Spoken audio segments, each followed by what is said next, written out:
Hustle and Maryville University. Very close match so far. It seems like Maryville may have an edge in the control of a lot of these maps, but I mean, it's all tied up and anything can happen as we move forward, Beak. Yeah, and we're going to be heading into this third map, which I assume will probably be King's Row. I think that's a pretty safe assumption. I tweeted out earlier before this game that I think the Side Hustle put every single map type their favorite map was King's Row. So something I think we all can get a agree on as why we call it all Scrims Row. As we head into King's Row here in just a minute, but I mean, we've seen a variety of brawl compositions throughout both maps, right? So it was a beginning question that we had at the top of the broadcast. What is that going to look like? What kind of compositions are going to run? Are we going to run the ball compositions? Are we going to see the ball diva? Are we going to see Rhine brawl? Well, I think we're getting our answer. I think that brawl composition is slowly but surely becoming the go-to composition for both of these teams. And I'm not sure what the status of that other game is in the other semifinal match, but it seems to be that Rhine is a little bit meta right now, which I, as a main tank, am very okay with. Yeah, Ryan definitely dominating the matchup at hand. You saw ball a bit on Ilias there, but it definitely seemed like Ryan was better overall on these two teams' compositions. And as we head forward, I think we might see a bit more May. I think McCree is definitely going to be 100% the theme here for both of these sides, as both teams are quite good at that McCree and quite competent at shooting each other with the revolver. And taking us straight into King's Row, Beak, do you think we'll see a Zarya or a Diva with a lot of these compositions? Honestly, it could be both. I mean, I think at least on the side of Maryville, I think you're going to see Guru on the Zarya, as we talked a little bit earlier. I mean, just multiple times this match already, you've seen how much effect he's had, being able to just mow people down with that high charge, even getting nandoed in certain spaces and spots for what I think is arguably the highest DPS value in the game as a nano max charge Zarya. Just going burr on the competition, right? So it's very dependable, right? As you see, Side Hustle's actually going to go opt with the opposite philosophy with that. As I said, they're going to swap to that Zarya, right? So then both teams are going to go with the traditional Rhine Zarya, very honest compositions, minus the May. But this is, I think, pretty standard and to be expected, right? Eli and Horthek are going to be on the May to be able to use that for additional shield cover in terms of using that wall or maybe isolating targets as well. It's an excellent ultimate, right? So it makes sense. Very tanky DPS as we have that thick Kree back in the play. So, I mean, this is going to be interesting as we see Papaya Pete. He's going to swap over to that Widow. Look for an early pick, but you know he's going to go back to that Tracer and or McCree. It looks like my feed momentarily died here, but we'll get that fixed right up ASAP here. But looking at these two lineups, Beak, anything else, any cool compositional niche plays that you might see as they walk out? No, we don't see anything much right now, as we are seeing Maryville be able to slowly but surely kind of walk around this statue and be able to get in here as the charge does come in from Max, does miss as both immortality kills are drawn out, so that we have all that utility out, but the kills are coming in for Maryville slowly but surely. Papaya Pete getting 2 kills, Panic getting in on the action as well, and I mean, just like that, point A is going to Maryville already, so they're making quick work at King's Row, which is, you know, already going to be point 1. Yeah, still not sure what's going on with my end, but again, it always gets scuffed sometimes here on the cast. And Beak, as these two teams continue, anything else major you think we'll see? I think it's all about the rotations here. We saw Maryville have a really slow but sure rotation around that statue, and Side Hustle let them. They wanted to take that fight there, and we see Cameron does have the shatter ready to go, and a massive shatter. Oh my god, that gets all 6. That is exactly what you dream about as that Rhine main, and that fight is over as soon as he pressed Q. That was absolutely gigantic, and wow. And just rolling through Streets phase is Maryville in a great position here, as they already have a grav, and the only thing the Side Hustle really has here is Eli going to be having on that having the Blizzard, but Horthik has that Blizzard to match, and Maximus is going to be swapping over to that Diva as well. Are you with me, NSB? I'm currently still here, not getting the game feed, but I mean... Getting the T-Tours. I'm making my way through, I'm making my way back, but it seems like these teams are making their way straight down the Streets phase. Yeah, and Maximus is able to eat Guru Lol's grab, but the high noon is coming in from Papaya, and the freeze coming in from Eli to counter that, but it might be too late because no one gets caught in it, and they're already down 3 players, right? So they're going to be walking this into the final stage of King's Row already. Maryville has 5.5 minutes to be able to complete King's Row already, and that was a investment from Side Hustle using that Blizzard. Horthic investing the Blizzard on the other side as well, but Milky Man and Cam are going to be able to have the dueling shatters here coming in, as well as Fish Cake and Hail going to have those beats as well. So it's going to be a matter of who's going to be the aggressor here and who's going to kind of flinch first, and will one of these shatters draw out a beat? We see that beat come in from Cameron as well. Doesn't get anyone really, and they do able to get the immortality field out. Gurulos gets 2 as the immortality field, as the amplification mix from Panic gets sent out as well. So Papaya Pete has that immortality field all his line. May is in that cryo freeze and it's going to be quickly dispatched of. So again, Maryville winning the next fight. I don't think Side Hustle has really been able to stop the bleeding here in any way, shape, or form, as they're already going to the spawn doors collectively on both sides. And the bash that comes out from Edison again, that seems to be Side Hustle's trick, and it gets Cameron. They're able to kill him out, but Papaya Pete throwing out that high noon is able to get Milky Man, so they have no shield here. But there are fights being taken in multiple places, but as we see, the beat is coming out from Halo to be able to push onto that, and all the kills are coming in from Maryville. And that's going to be pretty much it for Side Hustle here. Maximus is going to be quickly demeched. There's not going to be much of a contest coming in other than Milky Man trying to do a pile driver here. But again, quickly going to be silenced here. They're not really paying much attention to this. And there's 1 inch away, honestly, 1 meter away from the final here. And they can get potentially 4 minutes with this if they clean up fast enough. And there it is, just under 4 minutes, 3 minutes and 59 seconds is Maryville. I know you didn't see much of that, NSB, but it was kind of a bludgeoning for Maryville. I mean, perfect timing to get my feed back, right, as the timers appear on the screen and I get no gameplay. But, I mean, 4 minutes definitely seems very good here as, you know, Maryville completely rolling over the opposing side there in Side Hustle. And Beak, do you think there's anything else that Side Hustle might want to pull out as they might attempt to get another massive time bank? Do you think that anything else can be done? You would think that it seems like their go-to, plan B is pulling out a Bastion of some kind. Was able to find a kill towards the end, but it doesn't seem like they have much of an answer, right? They did swap out Maximus onto that Diva towards halfway through the map, but I think it was too late, right? Maryville already had too much an advantage in that ult economy, and they're taking that fight in pretty much every way, right? Whether they wanted to take it where they wanted to win those fights and how those fights went. So, I mean, this is exactly the end result that Maryville wanted in Havana. This is what they were looking to do, right? They had over 4 minutes to get into that point C completion. Gets hard stopped by Side Hustle, but now they're probably saying, all right, that's what we wanted. That's what it felt like. And that's what we need to have continue going on here. So does Side Hustle be able to recreate the magic that they had on their Havana attack to be able to complete this map? But can they do it as fast as Maryville is the big question. Yeah, I mean, if Side Hustle even gets all the way to point C and caps in overtime, then it still offers the other side of Maryville a big advantage in terms of time banks and in winning this map here on King's Row. And now we know why both of these teams love this map so much. The Baral is getting straight at each other, hammer to hammer, walls coming through as well. But again, the theme seems to be Papaya Pete winning these early McCree duels. Milky Man trying to get away with his life here as he again gets a pin onto a random Baptiste on the side.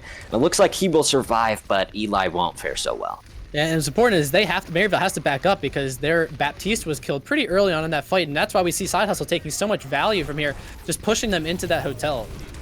I mean, they didn't even wait for their McCree to respawn here. Who needs Edison when you can just roll forward?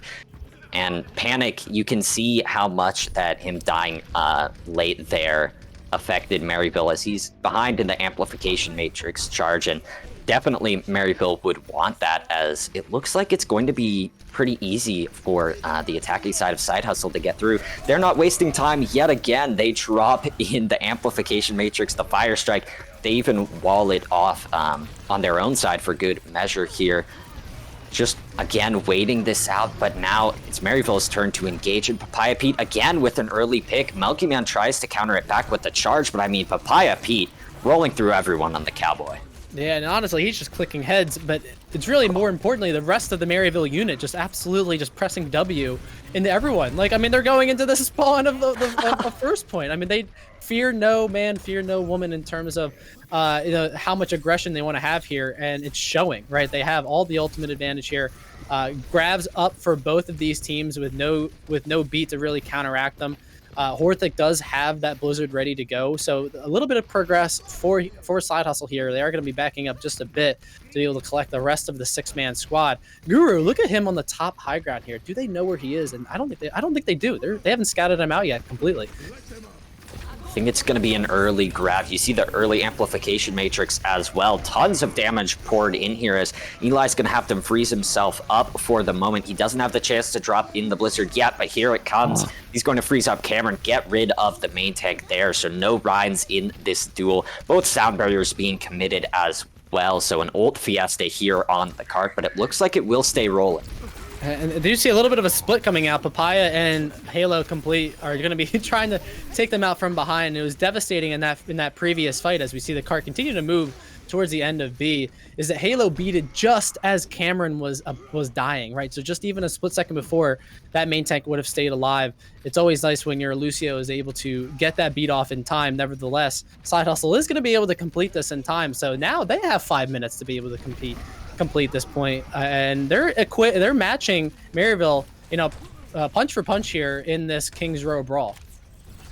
Yeah, now they're the ones controlling the tempo. They're the ones getting the picks. You saw Papaya Pete getting a lot of early picks on point A there, but it's all the other side here as Side Hustle just working as a cohesive unit. They're going to come into this next fight on the lower side of ultimates, but they will commit them early here. You see Papaya Pete trying to drop in his own Deadeye, but he's flashbanged out of it and dies as a result of that flashbang.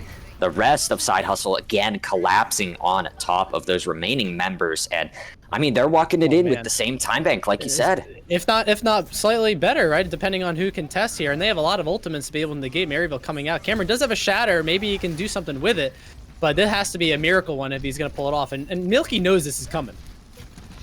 Edison with the opener here. That immortality field is completely gone here. You see the shatter getting blocked on one side. Cameron trying to put together his own, and he takes care of Eli here, but he's so low, just attempting to survive. But Maximus is going to be the one who kills him off. Papaya Pete back on the Bastion on the backside. You see him trying to get rid of these staggering members, and the defensive respawn advantage may come into favor. But no, they cannot touch, and it's only a 2-minute, 24-second bank for Maryville in the end, as again only 24 seconds of a difference. I'm just sitting here laughing. I didn't expect this much Bastion at this top level of this competition, but you know, whatever works. Like you're getting the desperation picks out. You're trying to go for the surprises picks, but I don't know if it is a surprise anymore. As we see both teams coming out with really aggressive attacks. I mean, it doesn't seem like defense is in the vocabulary of either of these teams right now on Kings Row. Because the attacking team just continually is bulldozing everybody, as both have been decreased by 2 minutes, as is tradition here when everyone is able to make those fast times to decrease the time of the game. So again, we go again.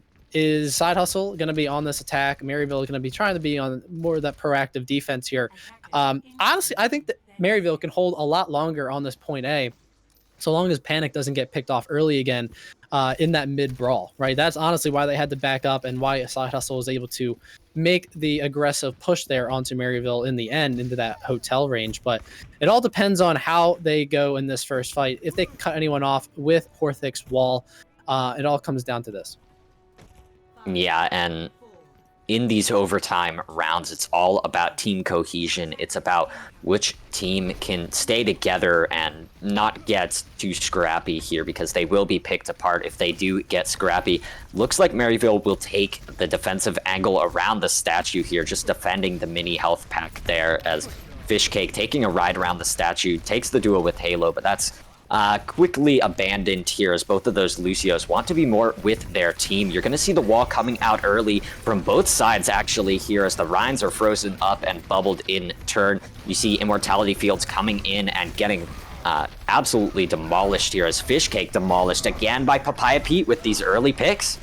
Honestly, it was such a huge bubble by Guru. It was a moment that Cameron was getting frozen up there. Like the positioning he had on top of that statue to be able to be, no matter what kind of wall that Eli threw up, he was in a perfect spot to be able to protect his main tank. Every off tank, is entirely job. And now Cameron is well positioned with the shatter. I don't think they see Papaya Peter with a flashbang shatter coming in.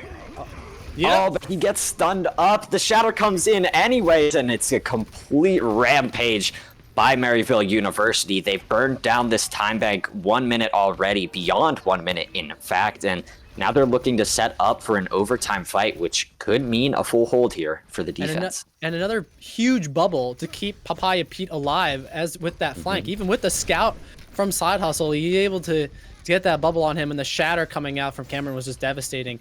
So more importantly here, what is Side Hustle going to be able to do, as they are going to be rotating up to this high ground? They do have a shatter online, and they have that amplification matrix, which I'm going to sure they're going to use here early on, but they don't really have much else to work on. Yeah, Milky Man is going to attempt to maybe eat one of these ultimates, the Blizzard or the Grav. As you can see, dueling garage doors out on the objective. Amplified fire strikes, amplified damage coming through, but the Deadeye is canceled out. Now the Blizzard in return comes out from the other side, the Grav as well, but still Side Hustle getting the picks that they need to win this overtime battle. Edison even dropping in the Deadeye to just clean up Halo there as he was building closer and closer to the sound barrier. That's really the only tool that they have under their belt to put together a point B early hold. Honestly, Edison just goes beast mode there because he dinks Papaya out of this high noon behind the window. That would have gotten so much value, and then gets another kill, a couple kills following up. Guru had an aspirational graviton there off the point just to try and make sure that they don't contest, but they were able to. And now we're in this overtime mode, so we do have this Blizzard coming in for Side Hustle. This is absolutely the one win condition that they need to get going here. But Halo does have that Blizzard ready to, does have that beat ready to counteract it. So they'll be very careful here in how Maryville wants to take it. But Papaya's behind them; they don't even know it. Yeah, the flank coming in again. He actually stuns the sound barrier, but still the Blizzard comes through, and they might be able to capitalize. Now Halo gets the sound barrier off in return. So really all they can do here for Side Hustle is hope that the self-destruct is gigantic, hope that their amplification matrix is gigantic, but the other side drops in one of their own. Panic trying to put in the damage, but Milky Man does that with his Earth Shatter on the back side. He gets rid of both supports, and Side Hustle, with a crazy turn of events, walk it through forward into maybe point C. What a wild sequence. I mean, Maryville Papaya coming in from the high ground. He didn't even look at anyone else. He was totally looking to flash fish cake out of that ult and successfully cancels it. But regardless, Side Hustle still just brawls their way to winning that fight, and we're still in this overtime, right? Maryville has this Blizzard ready to go, but does High Noon do anything with it? I don't know. I mean, we have to be able to get this contest, walled over, but he's gonna be died. Oh. Yeah, Edison with a great bit of combo skill coming through with Eli there, walled up the Deadeye into an advantageous position. But now it looks like Maryville will have the advantage as they drop in their Blizzard. Picks going every which way, and Milky Man with another crazy charge picks off Horthic here. So after using that Blizzard, the May will be able to do nothing else here. The wall comes through onto Cameron. Can he get the Earth Shatter in time? It doesn't look like he can. And Side Hustle continue their crazy attack, and I mean, this is looking really good for them. And again, this is like Havana in a way, right? They're winning all these last-second fights that they absolutely need to win to ensure that they have another, breath for the next fight. So you have both tank ultimates coming up here for Maryville, as well as this, amplification matrix as on both sides. So just another double mirrors here, but as we see that is quickly eaten up by Maximus. So it's a matter of who gets a bigger shatter and where will Fishcake use this beat. Oh, Maximus eating the Graviton Surge from Guru, but the newly swapped Edison onto the Bastion gets picked away, and Papaya Pete all the way on the backside makes it 3 here. Overtime is going to burn down in an instant as Maximus is demeched, and Maryville hold on, but it took them so long to get a defense going. I'm still laughing at the fact that Edison was then quickly swapped over to the Bastion there if you saw at the top. Exactly.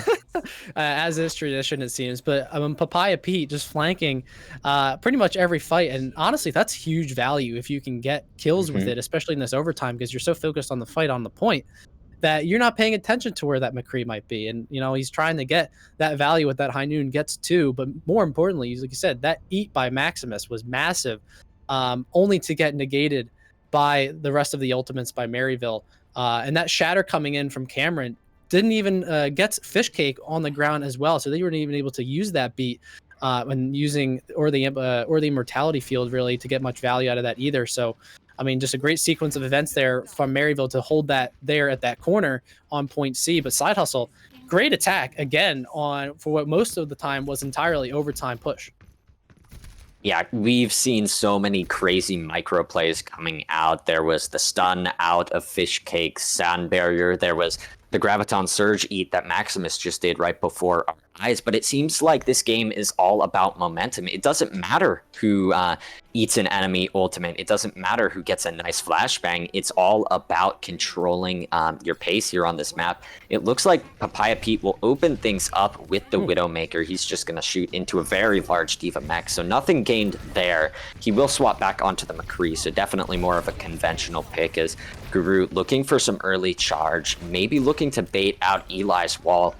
Still a lot of posturing going on from these two teams. They're taking their positions around the statue yet again, and now Horthic is going to look for the offensive. He gets a nice wall, and Melky Man instantly hits the charge button. He doesn't care at all as he continues to walk forward. His team are getting the necessary kills here, as I believe he had 3 in that fight. Definitely opened it up strong, and they are close to an amplification matrix. And Side Hustle learning from the first time. We saw Guru on that statue again to be in better position to bubble his main tank, but Fish Cake was like, nah, I'm gonna boop you off, and then boop right into their backline and gets immediately deleted.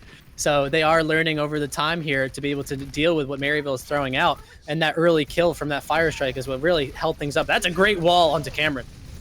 Absolutely gigantic wall. They put in the amplification matrix to try and break through the immortality field, but it's positioned very well. The shatter comes through, and Melky Man is so low, he's eventually going to be felled. As we're getting closer and closer to overtime, it looks like Maryville are getting closer and closer to capping point A.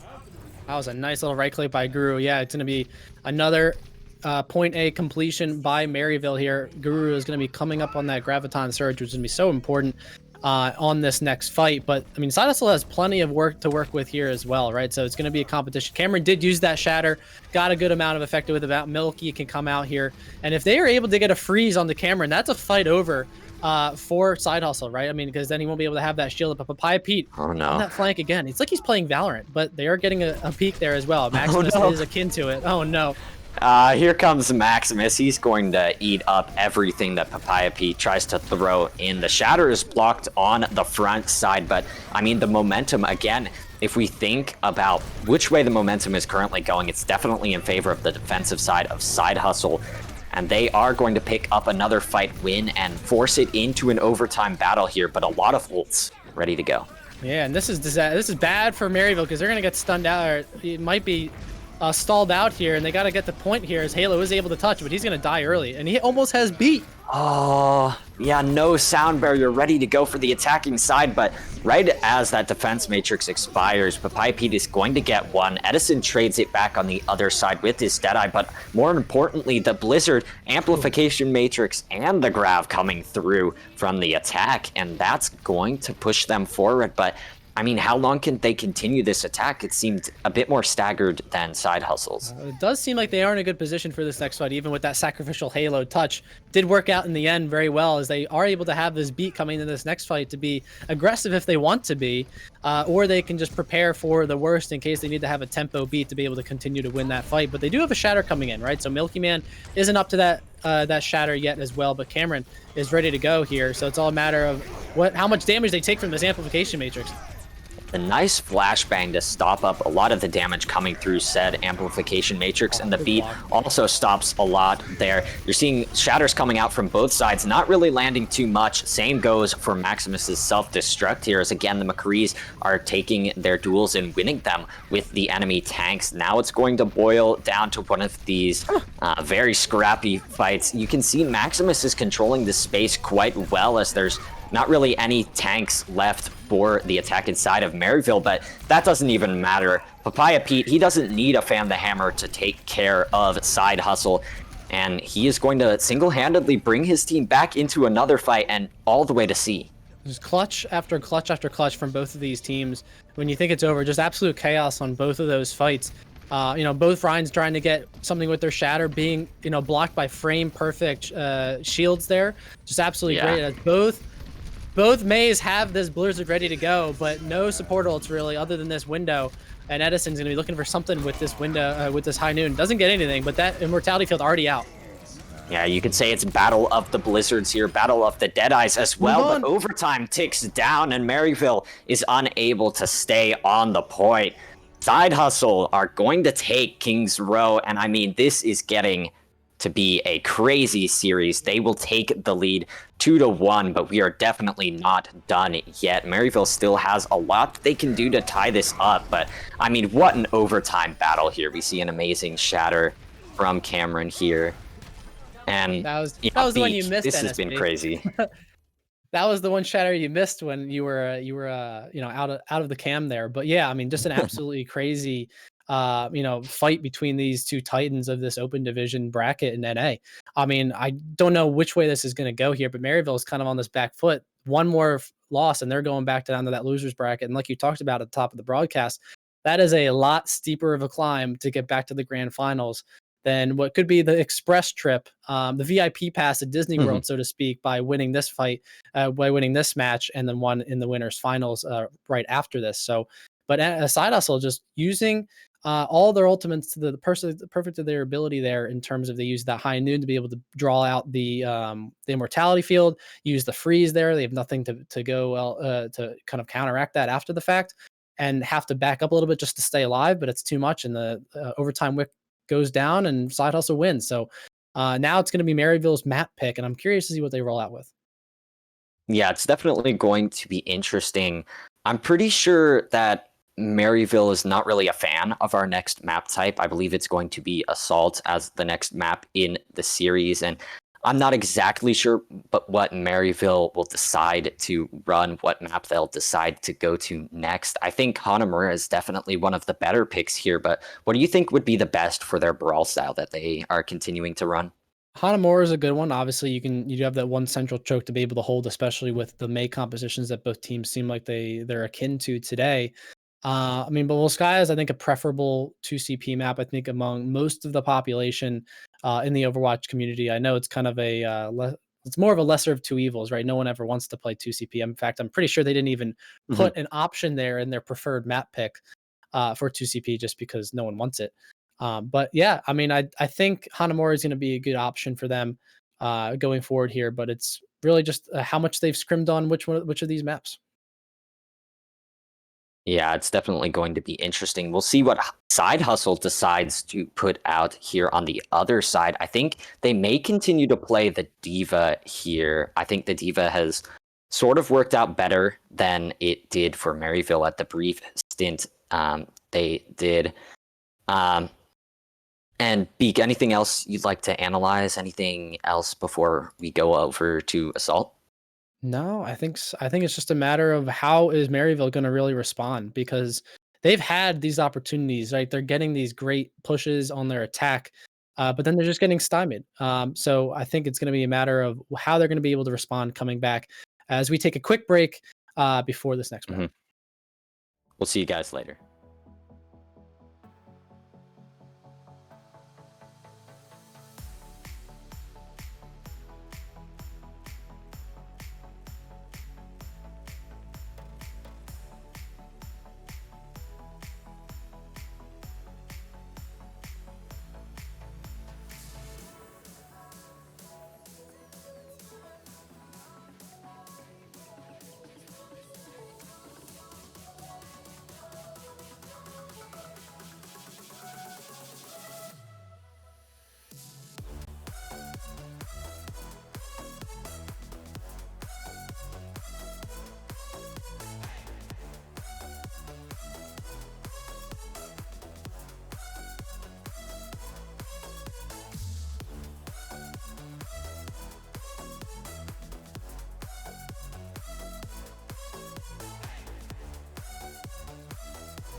And we're back, everyone, with Open Division NA. We're getting straight down to business here on match points in our winners bracket round 7. We've got Side Hustle going up 2 maps in the series to Maryville's 1, and we're heading straight into Volskaya here next. Yep, we're going to jump right in here. Both teams are pretty anxious to get going. So we're already in the lobby, already in the server here on Volskaya. As we see the Side Hustle, who is up 1 already, going to be flirting with a little bit different of a hero pick as we see in the last couple 2 maps. We see Eli going to be on that Sombra, which is actually a pretty good pick here. I think that's a good option. Good little swap up. I don't know if Maryville will see it coming. Also very good on Volskaya historically. So I think that's a pretty good pick coming in from Side Hustle. As we see Maryville, I know they're in spawn, so they might change things, but this looks like what they're going to run. They're going to run that ball composition with a little bit different of a variation with the Pipey on that long range hit scan, and Halo going to be getting that pocket onto them. So this is cool. I mean, I like a little bit difference, and Maryville is going to be taking this approach now that they're down 1 on this map, but they have to know that Cameron has that ball, especially as Eli scouted it out. Yeah, they've got a lot of scouting going with their Sombra, with their Diva. And it looks like we will see Light swap over to the Pharah as well. It's going to be interesting to see if the pocket is enough to help him survive through Edison's shots on the Kree and Eli if he decides to hit scan down that Pharah. But it looks like he is going to be happy taking away the life of Cameron on the ball. And it's an early retreat coming through and an early 40 seconds burned down on the clock. And we're just going to see them. They might even want to try and take an aggressive approach here as Edison gets another pick here, but then finally falls to Cameron. So now they're down 1, which is not good for the defensive team because how fast and mobile Maryville is, as now they're up 1, but going to quickly demect is Guru.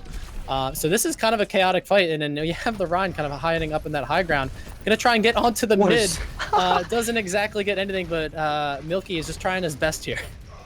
I mean, I thought Cameron was the most mobile hero in on this objective, but it seems like Milky Man wants to race across the entirety of Volskaya with his charge. But unfortunately, that does not keep Side Hustle in the battle. It looks like they might want to stall this out for a bit. They have Edison wrapping around the backside on the high ground, and Eli will stall this one out for a short second before he translocates away. And we could actually see a full re-engage. Now Milky Man is rolling through on the Wrecking Ball. They've got the Amplification Matrix there. The Immortality Field might just save their tanks on the point, as well as Eli on the Sombra. But now we've got Bob into the mix. Papaya Pete dropping in that ultimate. It looks like a successful re-engage for Side Hustle on an objective on a map type that rarely sees re-engages on point A. Yeah, it's interesting because we saw that Milky Man was on the Rhine and they had that brawl composition and they got a pick, then they pushed into it, got some, died on their own, and then they had to try to swap some things up. So we see them kind of mirroring Maryville here and getting that successful retake of point A, as we see that the Orca got a great pick on to Halo on the Mercy, as now they are swapping over to the Brig. It's a little bit more brawly on point here, knowing that they are playing the mirror into that ball. And Halo is just going to be a little bit better in position with this Brigitte and being able to give the armor packs to their DPS. But here we have the EMP coming out from Eli. And Panic does have the Transcendence here. So it's all about where is Panic in relation to where Eli is in terms of when this EMP comes off. Yeah, Eli playing very patient here, waiting inside the mini room. You can see him on the other side of the screen as the minefield actually comes out. He's going to EMP those mines to completely disable them as Edison drops in the Deadeye. Slam onto the high ground from Cameron, and he will be healed up temporarily by Panic's Transcendence here, but the self-destruct is going to be the thing that gets Side Hustle value. You see a boop as well onto Cameron, and they're just keeping this objective contested right when they need to. Again, Side Hustle being very smart and very clutch in every single one of these fights. Yeah, more importantly, they do get some early picks there, some late picks, and that is. And the massive DM coming, helping Papaya stay alive, but it's still not going to be enough. As this just becomes a whole brawl. They only need 8% more, 7% more, really. But now there's only 30 seconds left, so if Maryville isn't careful, this might end in disaster. Yeah, the supports are the only ones on the objective, and they won't last very long here as the self-destruct is going to come out just to clear out a bit more space. Now the DPS and that Wrecking Ball are back in the fight, but they can't survive for very long as Maryville finally gets a full 6 planted down onto this objective. And it looks like they will move on to point B with just about 3 minutes. But I mean, that is a very dwindled time bank. Yeah, and they almost didn't get it, right? So they have 3 minutes here to do that as we see the mines. Milky Man has them ready to go for when the contest comes in on this point, as we see the aggressive positioning here, as Papaya already gets one, so they're up one already. I mean, this guy is the king of opening picks, the king of fan the hammers here, as Cameron is ready to go nearly with his own minefield. He's going to try and take this aggressive angle. A very nice boop to get rid of the value of that amplification matrix, and now he blocks off the engagement here as Edison actually continues to get kills on the backside despite being stuck in this small hallway. He gets another, and the pulse bomb comes through with 3. Absolutely gigantic from Light, and it's a celebration self-destruct on top. A great play from the DPS, from the playmaker of Maryville University, and they cap point 2. It really is just opening things up there with that triple pulse bomb kill. As you see Edison getting another flashbang fan the hammer onto an ulting Halo Brigitte. That is definitely something you are unlucky to see there, but pretty respectable time, all things considered, for Maryville. Taking a very aggressive push there onto the point B, wasting no time getting onto the point as both tanks did, even though Milky Man was trying to position himself to try and take the fight from a different angle with those mines, getting early picked off from Papaya finding another pick a couple of seconds later. Just really was the kind of the opening factor for Maryville as we see them rotate to this defense.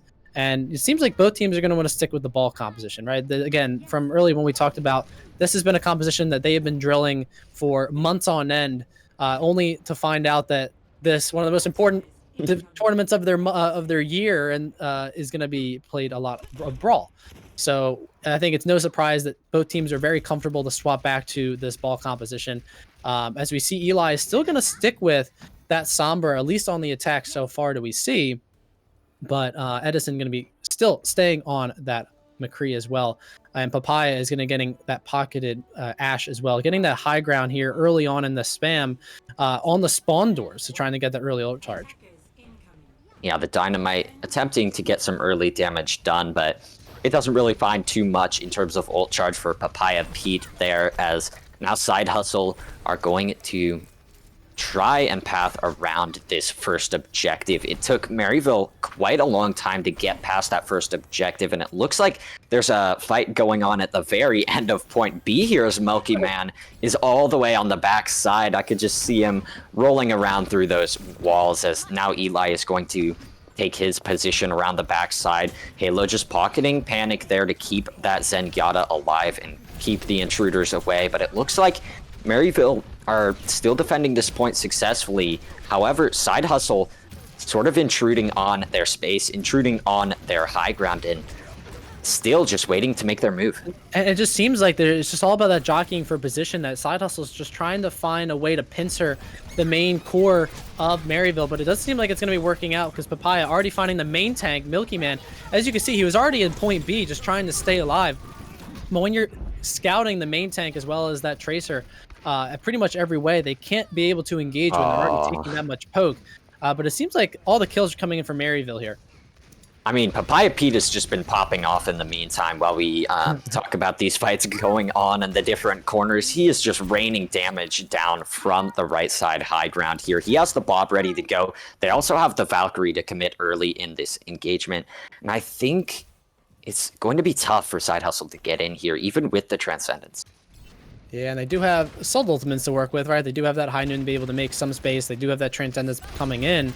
But yeah, it's going to be very hard, especially when they have control of the high ground. Maryville does, but they eventually do get bopped off. But you see the Tracer and the Diva and the Ball all coming from different angles and just trying to cause havoc as much as possible.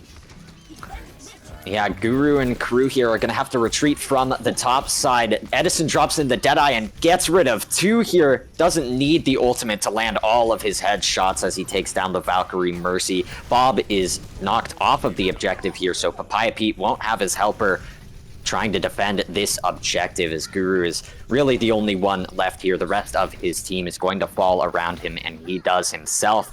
The cleanup is over, and Side Hustle might be able to snowball this one with the rest of their ultimates moving forward onto B. Yeah, they have a good positioning ready to go for that next fight. I mean, Edison getting so much value there with a couple of dinks in the head, eventually getting caught out by Guru, but it cost him his life as well as the rest of the team succumbed to Side Hustle. So now they have over 4 minutes to go here, and they have 4 ultimates ready to go. And the only thing they really have are those tank ultimates and Panic's Transcendence to be able to negate this snowball coming in from Side Hustle as they're trying to take this high ground on this left-hand side to be able to go in to that back line, which they know is in the back, in that back left corner. There's so many different ways to use this Transcendence for the defending side, but it looks like they won't need to for the time being. That Minefield is going to be the only thing they commit on top of the self-destruct, and it was a successful fight. Side Hustle didn't commit any ultimates, however, and they're coming up on the Deadeye as well. And honestly, that's smart. I mean, with Side Hustle, you can obviously have 2 ways of going about it. You can go in, push as hard as you can, use your ultimates, try and get that full-blown snowball, or you can just try and force out the ultimates for Maryville, make their economy even worse because the onus is on them to be able to defend it. And of course, they were taking the fight to Side Hustle there, right? So Side Hustle opted for the latter, and let's see if it works out for them in this next fight when they have all the advantage. And Light's going to be looking for a super high-value pick with this Pulse Bomb. And then Panic has that Transcendence and is going to have to try and wait to use it as long as possible to get that value. Milky Man in a bit of trouble on the objective, but that Minefield is going to give him a bit of space. Yep, Pulse Bomb, exactly what you said, going on to Fishcake. No supports left for Side Hustle. Heroes Papaya Pete, again, takes the job of Janitor and cleans up that attacking side. And of course, they ended up using... Oh, big stagger onto Eli. They knew you were coming there. They saw you. They scouted you. It's too late. Papaya Pete is getting another kill there. But of course, Side Hustle used the mines, used the Briggle, and then eventually dies to the Pulse Bomb of Light. So that's a big value Pulse Bomb on the side of Maryville. As we see the time ticking down to what could be about equal here from what Maryville had in their initial push. So if Side Hustle doesn't get this, then they're automatically kind of on the back foot with less time than Maryville. Orchid ready to go with this Transcendence after what seemed like 2 or 3 fights here. Eli and Edison still holding on to their damage ultimates for Side Hustle here, and they're still waiting maybe a bit too long to engage as Papaya Pete finds another opening kill. Yeah, it's going to be devastating for them as they're going to have to quick reset, even more so now as Edison gets booped off from that Brig Flail. So that's going to be a quick fight end for Maryville. And it seems like they're getting very comfortable with this meta composition that has been kind of deposited here in favor of the Brawl, but they're back on these comfort pick heroes, and they're looking good as Cameron has those mines ready to go, and Side Hustle still has a lot of ultimates to work with, right? They just haven't been able to find their groove in the positioning phase of these dives, right? So between Milky Man and Eli trying to get information, but Fishcake has fallen from that Pulse Bomb to then to Papaya in 2 straight fights, pretty early on to be able to not really get much value in terms of that late stage fight. Yeah, and we really haven't seen much value coming out from the support ultimates of Side Hustle, and that's exactly what you need to get an engagement going. Nothing they can do to support Milky Man there, but the Pulse Bomb gets 2. I think Papaya Pete may have rolled into his Zenyatta of Panic, so there's no Transcendence charge ready to go for the defending side, but I mean, the rally could just be enough for them. Now it's a bit of desperation coming through from Side Hustle as they really want this tick, but the advantage is still going in the way of the defense. Guru is gotten out of that mech, but he has the self-destruct to get himself back in it very quick. The Transcendence not quite making it there for Papaya Pete, and now Side Hustle with yet another re-engage. It's getting so scrappy here as Milky Man again has to retreat at such low health, but now he has the rally. Finally, Side Hustle are able to take advantage of those support ultimates that they weren't able to put into the mix earlier. They have themselves back in the mech in terms of Maximus, and Papaya Pete instantly gotten rid of, as well as the rest of the members on the point. And I mean, it's a low time bank, but at least you get the cap coming through. And they were, Maryville was so close to be able to getting some of those early pick kills. I mean, Milky Man was literally like less than 100 health, and they were able to let him get away and get that mega. And I think they might be able to get this overtime. Oh, that's huge. That's going to be absolutely massive for Maryville to be able to get that. So now all they have to do is just get 1 tick on this attack coming in the round 3, and they're going to be tying the series in the semifinals. Yeah, it's just mere seconds that make the difference for Maryville University there as they stave off the objective, capture those final percentage points for long enough to give themselves a definitive way back in this series. They're not going to the loser's bracket quite yet here, as they have one more opportunity to get a take on point A. However, Beak, it took them quite a while in their last version of their attack. So, I mean, can Side Hustle repeat their crazy defense yet again? They very well could. I mean, it did take Maryville a little bit of time. It was by no means easy for Maryville to get that first point A. So I think it's going to be all about how does Maryville take this to Side Hustle in the way that they want to, right? I mean, obviously they were very kind of had to adjust really quickly to Side Hustle in terms of the composition that they were running, right? They were trying to they tried to run the brawl composition in the beginning, the Side Hustle, only to then swap things up. So right, so that's the only reason why they gave up a lot of point percentage early on to Maryville. But now that they know kind of the mirror composition is what this map has been kind of reduced to, then we're going to see, I think, a slightly different series of events here for Maryville versus Side Hustle.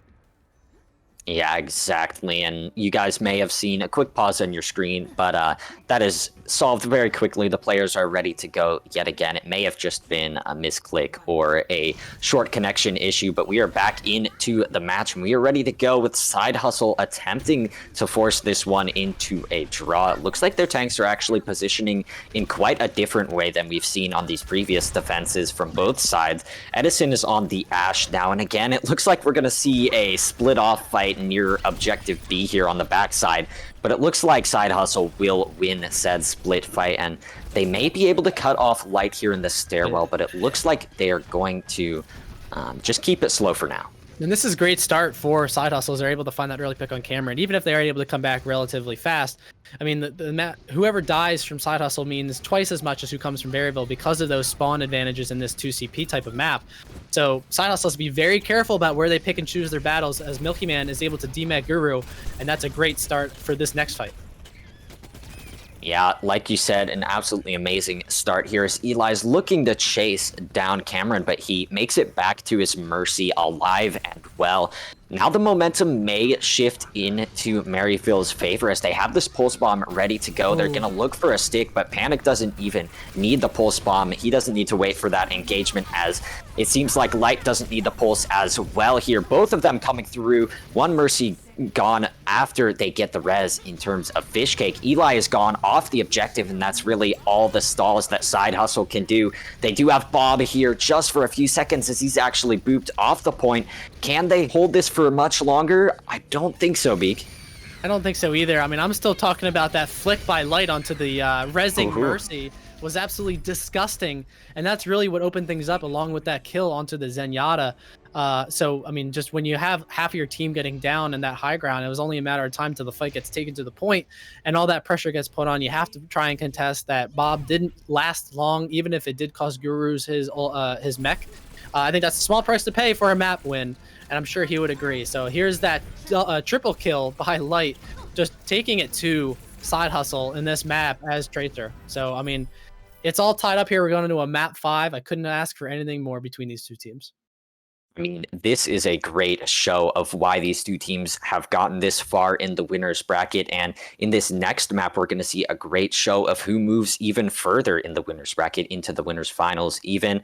And again, like you said, it was such a close map. It seems like Slow and Steady is the name of the game here for Maryville University on the attack on point A. They were able to do it using their time bank to the fullest on both times, but really it was their fast point B that really propelled them into that map win and propelled them into a map 5 control tiebreaker on this series.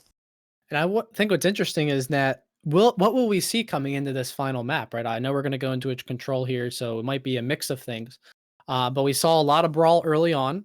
That was what was working, and then of course, then we moved over to this map, which was a lot of ball composition, ball tracer, ball with a long range hit scan of some combination of that. And that worked for Maryville. So will Maryville stick with that? Will that be working, knowing that they seem to have the advantage over Side Hustle on that? Or will they go back to that brawl comp that worked for them so well in that control on Ilios in the beginning of this match? So questions abound going into this 5th and final map for us. Yeah, and we will be heading straight into Oasis next. It's another very versatile control map. You think about Lijiang Tower, you think about Busan, Ilias, any of these control maps all offer themselves up to different compositions on different sections of the map. And I mean, Oasis is definitely an interesting one. You have the city center where it probably favors the compositions we saw in Volskaya, and then you've got the university, which definitely throws it up to a brawl. But we're going to jump straight in, Beak. Yeah, absolutely, and you're absolutely right in terms of what kind of these maps, the point and different controls, will lend itself to different compositions. And no doubt, as we see, we're going into Oasis University, we'll see that brawl comp come out. Right, this is a perfect composition, perfect map geometry for this Rhine-based comp.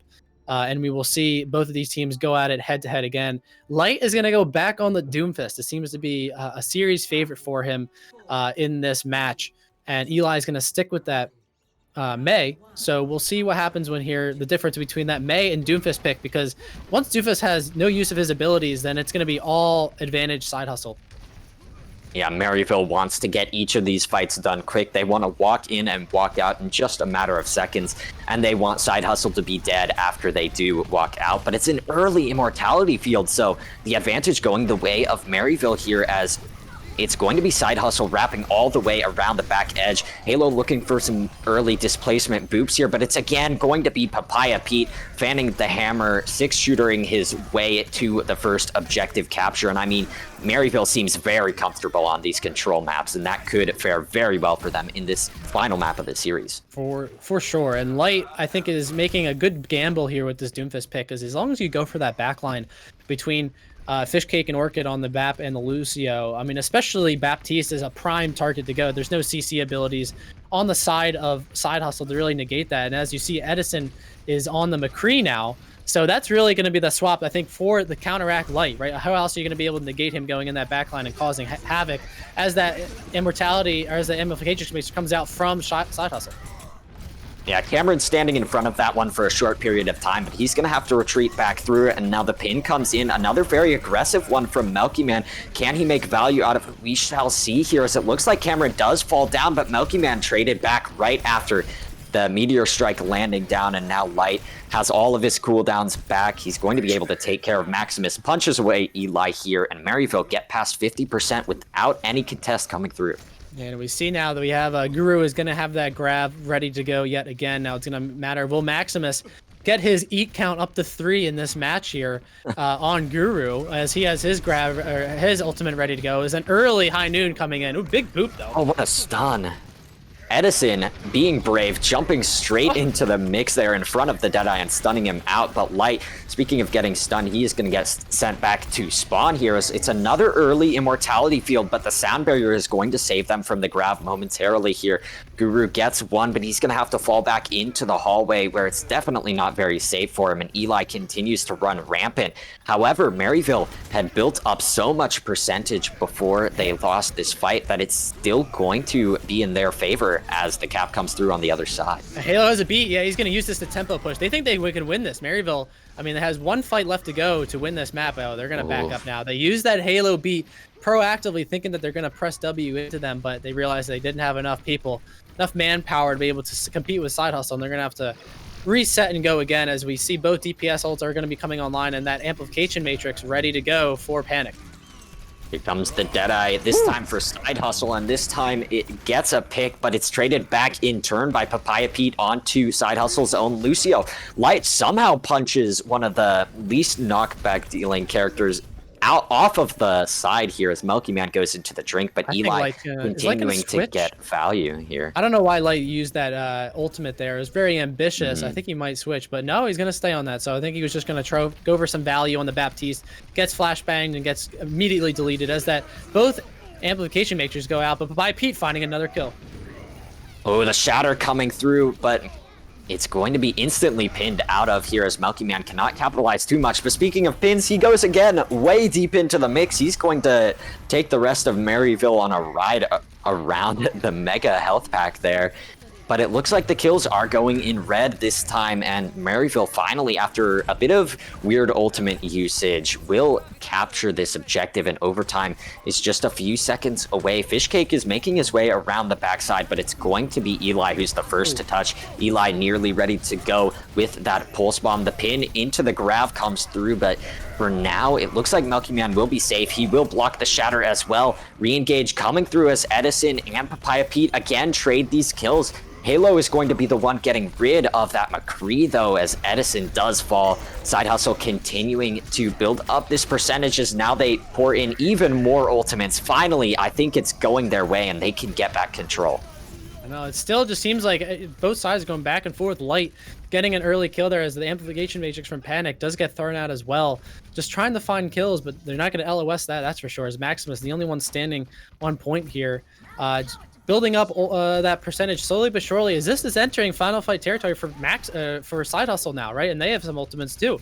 Cameron is able to use that Shattered, but to no effect there in that last fight. And now Milky Man's turn is to be able to see what value can get from it here too.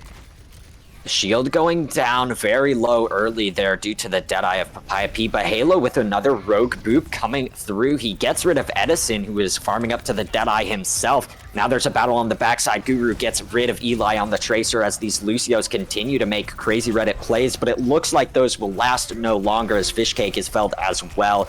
You've got Light coming in on the Doomfist, just a sliver of health left to his name. He's going to go down to the Mega Health Pack area and let his partner DPS clean up the kills. Papaya Pete is going to get two as Maryville finally take it back into their hands and put themselves one step closer to getting into the winners finals. And just when you think that Maryville has it on lockdown, Side Hustle comes and scratches their way back to what could be essentially an even fight towards the end there, just by sheer will and determination. And eventually Maryville just finding the picks that mattered most there in that last and final fight. As we see, we're then moving to this next point on Oasis, and one more map win or one more point win there for Maryville. And they will be advancing here to this winners finals coming up very soon. But again, the value coming out, the different chain of events here has been nothing short of amazing from these two teams. So I honestly hope we get a third and final map here, because that's exactly what both of these teams deserve. And that's what the fans deserve. I mean, Side Hustle has shown that they can clutch things up at the very end of each of these maps. We'll see if they can flip a control map back into their favor. So far, they haven't won a map on any one of these controls that we've seen in our series. It's an early Immortality field yet again. Orchid has been definitely not holding off on these Immortality fields, and it looks like it's going to keep his team alive for the moment. Light with a massive punch there, and it's going to give Maryville University just enough time to build a bit of percentage, but they lose their Rhine first. Light again going around this backside, hits the rocket punch this time around, and again Papaya Pete with this clutch factor for his own side of Maryville. He's nearly up to the Deadeye, and his team are nearly ready to go with the first cap yet again. Check both ways when you're crossing those chokes, fam, because you're going to get doom-fisted from an unforeseen angle. But I love the strat that Maryville has coming out here with Light on the Doomfist, is that he's really acting as the tip of the spear for Maryville, not Cameron on Rhine, right? Light is going in with that rocket punch, getting bubbled, that way he doesn't get CC'd from Edison or get booped from Fishcake, getting whatever value you can, then getting out, right? They have to be able to keep them alive, and that also makes them have their head on a swivel as much as possible. As we enter this next fight, Guru almost has this grab ready to go. Yeah, Light is going to briefly rocket punch Eli away, and barely retreating behind the corner is Orchid, but it looks like Milky Man can't retreat far enough to stay alive, and neither can Eli as he looks to Seismic Slam his way out of danger. You've got a grab on the other side, the Nano Boost coming through as well, and another rogue pin, but this time it's from Cameron, and he is going to close out the fight for Maryville University. And if this is like last round, Maryville are going to win yet another few fights and build themselves up to 99 before Side Hustle can do a thing.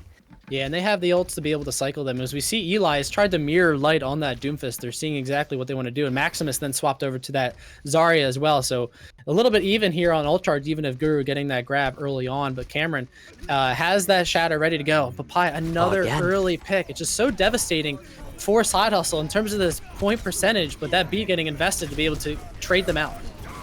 I mean, that's a bit unfair. I think Papaya Pete wanted to take that McCree duel with no sound barrier included, but it looks like Side Hustle committing said sound barrier will win the fight in the end. Maryville, they're going to have to stack up their ultimates and look for another ultimate fight that could very well win them the series on one of these re-engages. Yeah, I mean, we're still in final fight territory for Maryville here, right? So Side Hustle has to play this honestly near perfect, or else they're going to be going into that contest mode towards the end, and that never really...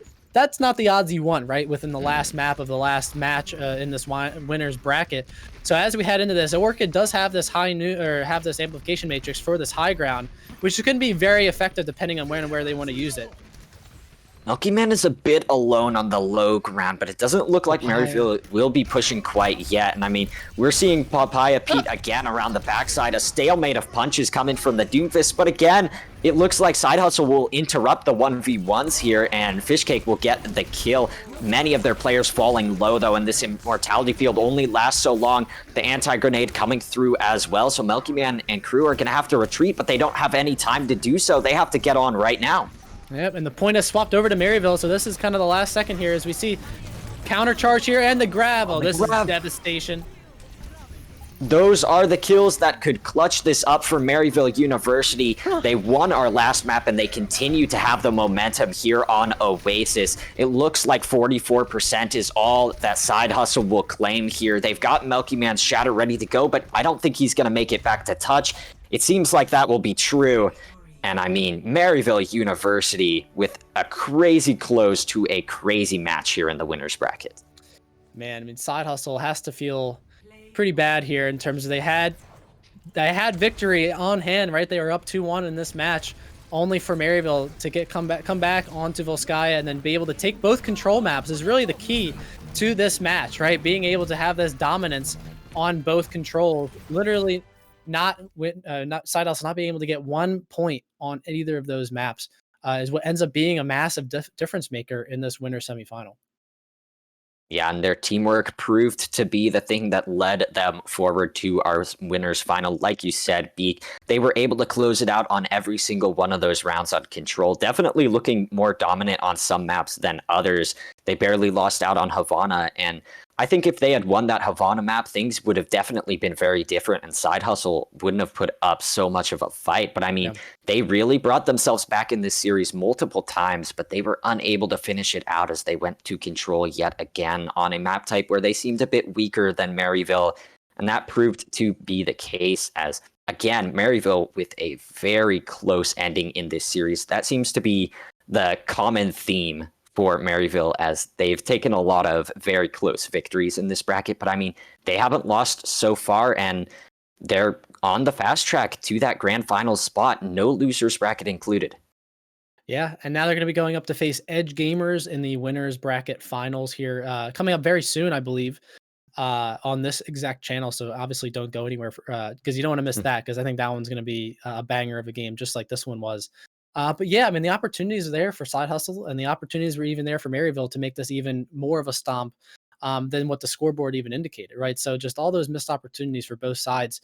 I'm sure both teams are going to be looking at this saying, we played well, but we can play even better. And they're going to have the opportunity to do that in the upper and lower bracket finals, respectively. Yeah, and we will be taking a break before we get straight into our next match. But again, that's going to be Edgegamers versus the winner of our match here, Maryville University. Edgegamers dispatching Sigma No Hands in the other side of the semifinals quite easily with the 3-0 scoreline, I believe. So it will be interesting to see if Maryville can again bring it down to these final tiebreaker maps, or if they'll have more of a struggle going up against their next opponent. But again, we shall see after the break. Thank you all for tuning into our winners semifinals here, but make sure you stick around for the big finals in our winners bracket coming up next.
Hello, everyone, and welcome to the winners finals here in Open Division NA. I am NSB United, and I'm joined yet again by Beak by my side to cast a phenomenal best of 7 matchup between Maryville University and Edgegamers, two teams that have not lost throughout this entire bracket. Yeah, they are the final two, I believe, teams that haven't lost and they're still in the winners bracket. So we're in this winners finals, and this should be an incredible match, right? We saw the ability that Maryville had to pull out that win down 2-1 in their previous match. And then now they're coming up against Edgegamers, which had a pretty dominant win in their semifinals match. So against Sigma No Hand. So this is going to be very interesting to see what happens. And of course, we didn't see that match because we were casting the one with Maryville. So we don't know what Edgegamers was running. We don't know their strats. So this is going to be all a surprise to us alone. Coming into this winners finals is that one match away to getting that grand finals and meeting whoever that destined loser's opponent is going to be coming up from the losers bracket. So I'm excited for this. I think Edgegamers has a ton of great players, very up and coming names that I don't think the whole Overwatch community really knows on a first name basis are comfortable with or recognizable. So this could be a really coming out of the party here for a lot of these players on Edgegamers against Maryville, which does have a lot of big names and recognizable names on this team and have been playing together for a long time. So I'm going to be really curious to see what are the different storylines that come out of this map alone, because we're getting started here on Lijiang Tower, and this is going to be very exciting with a Rhine Orisa brawl composition. Yeah, this is something that we didn't see for the entirety of our 5-map series in the semifinals that we just saw on this channel. It looks like Anduari and crew are going to be using the teleporter and the Orisa shield to claim a lot of the space on the objective. Those teleporters both going through at about the same time. We'll see if the Reaper damage from Light can be enough to beam through the Symmetra, and it looks like that will be true as Papaya Pete on a Symmetra of his own cleans up 3. And I think this is going to be a common theme. We saw it in our last series, and we're seeing it now. Papaya Pete is always popping off. Yeah, we see a pretty quick fight win for Maryville there, just absolutely cleaning people up. And I think it was really Light, though, as well as Papaya Pete showing up in the kill feed. But Light got in the back line, was able to kill Advice pretty early on. And once you don't have that huge stream of heals, it's pretty game over for them as we see them rotate over to that D.Va to try and mirror the composition here between Doom going to be staying on that Mei, though. Cameron very low, and the charge comes through from Joshua. Those Symmetras are having a duel on the backside, and it looks like Light is trying to get into the mix as well on the Reaper. The first Photon Barrier coming through is going to be from the side that's defending the point in Papaya Pete. You're going to have the Amplification Matrix come out first as well from Panic, but still the kills rolling through from the Edgegamers. Maryville attempting to stall this one out as now they drop in the Shatter, and it was definitely a big one. Halo picking up 2 kills, taking things into his own hands on the Lucio, and it looks like Maryville will hold on. Yeah, we'll have to get out of there, QWQ, to get back in the resets on. 50% here coming up on Maryville's point capture percentage. Both shatters being used by teams. Joshua getting that shatter off didn't really seem to hit anybody else, but they do, more importantly, have that blizzard ready to go here as Guru is getting back in that map. And the wall coming out from Symmetra comes out, and they're coming in right now. They get ready to go with this sound barrier. We'll see what he decides to use it on, because Maryville don't really have many ultimates ready to go. Papaya Pete is playing very passive here, and it looks like Maryville is just trying to stall out the point, but in an instant, their main tank is gone. There's no mech as well as Guru Lols falls to the hands of Joshua here. Anduari cleaning things up, gets rid of both DPS, and Maryville University sent back to spawn, but they acclaimed 80%. Yeah, great execution there by Edgegamers to try and reclaim that point with the wall, with the combination of that Blizz ult, and already getting almost 40% to that next Blizzard as well, being very dangerous, doomed on that May. So now it's Maryville's turn to try and take this high ground and try and TP to that point, or are they going to try and take that main choke away from Maryville? We will see here as Guru has that bomb ready to go. But more importantly, both support ults are online for Maryville. Doomed, ready to go, ready to freeze up these members of Maryville University who have the sound barrier just expiring away. Those health pools are going to drop, and the hammer is going to drop on the point as well. Cameron lands a few with the shatter, and his team is going to follow up successfully here. Doomed is not going to be able to charge up the rest of the Blizzard as Cameron and Halo continue to get these final kills. It's going to be last fight territory already on our first round of Lijiang. Correctly, and Maryville is in a good position here. They have that Death Blossom ready to go, and it's going to be up to QWQ to be able to negate that. And Doom is going to have that Blizzard again coming in probably in that mid-fight, but this might all come down to Joshua being able to get a good shatter here. But that wall coming up is able to save in there and get a big slam.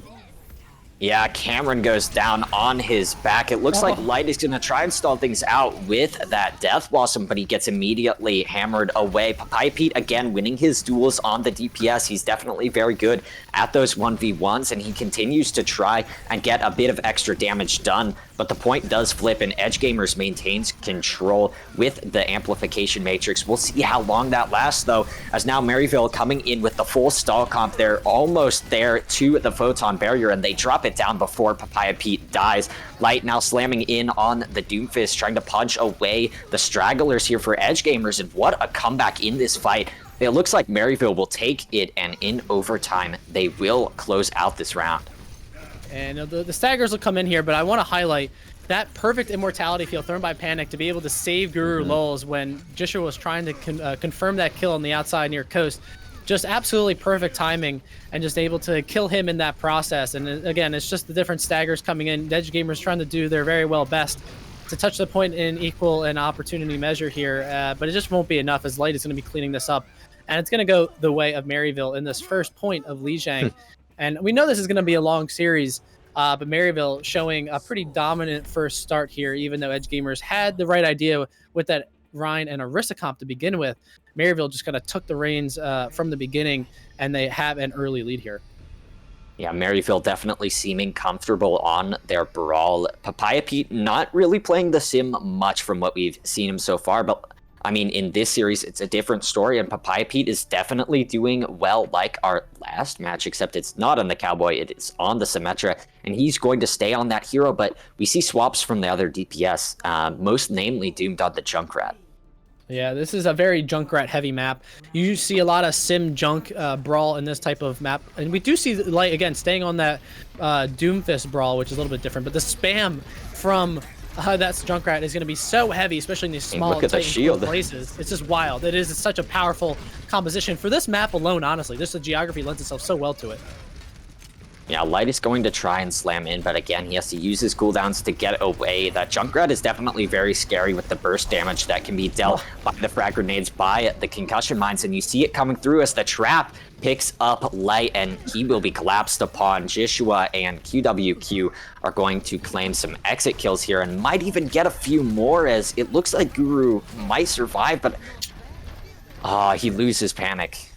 Yeah, they aren't able to kill Guru, which is actually very important because he's gonna be able to keep that ult charge. But man, it just seems like the most mobile heroes in this game always find a way to get into a Junkrat trap, no matter where it is. And that was the case there for Light in that last fight, as Edgegamers takes this early lead here. And Panic already have that amplification matrix, as does Advice. So we're gonna go for that flank with the Doomfist getting bubbled on the exit. No kills for either side though.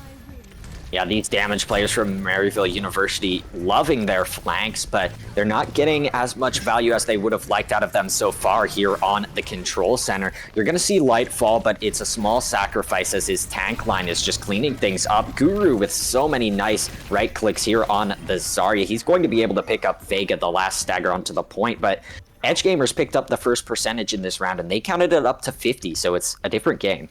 Absolutely, and now Edgegamers have to go for this recontest, and they're coming up with that Shatter ready to go on to a side. Vega already has that beat ready to go, outperforming Halo by almost 40%, so they can actually be quite aggressive here because they don't have that grab to really use it here as well. So they're going to be taking this white room here on the entrance, but they don't see Light here on this high ground for another flank, and that's devastating. They have to know this is coming now.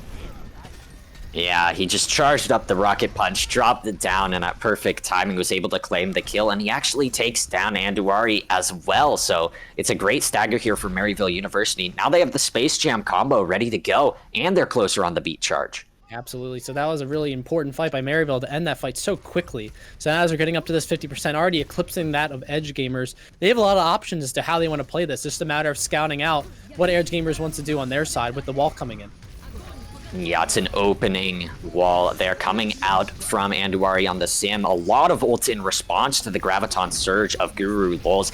You're going to have that Meteor Strike coming through, but it's the Grav the other way that's really getting the value here. However, Cameron taking advantage of his other Ryan's low shield and low health. He's going to fall himself after landing that Shatter, but I mean, Maryville maintains control. They maintain their stalls. How long will it last? Not very long, but again, they've built up to a final fight. That was just textbook perfection of rotation of those different abilities from Edgegamers, right? They get grabbed, they use the immortality field slightly late, that way you get all that value, you get the healing from that, you finally throw that beat down a little bit after that. So it's just being able to sustain through all those different ultimates that Maryville had, but again, Light is always on this flank. It's almost like he's taking Papaya's job in this case. It's always going to be where no one expects them to be in this high ground.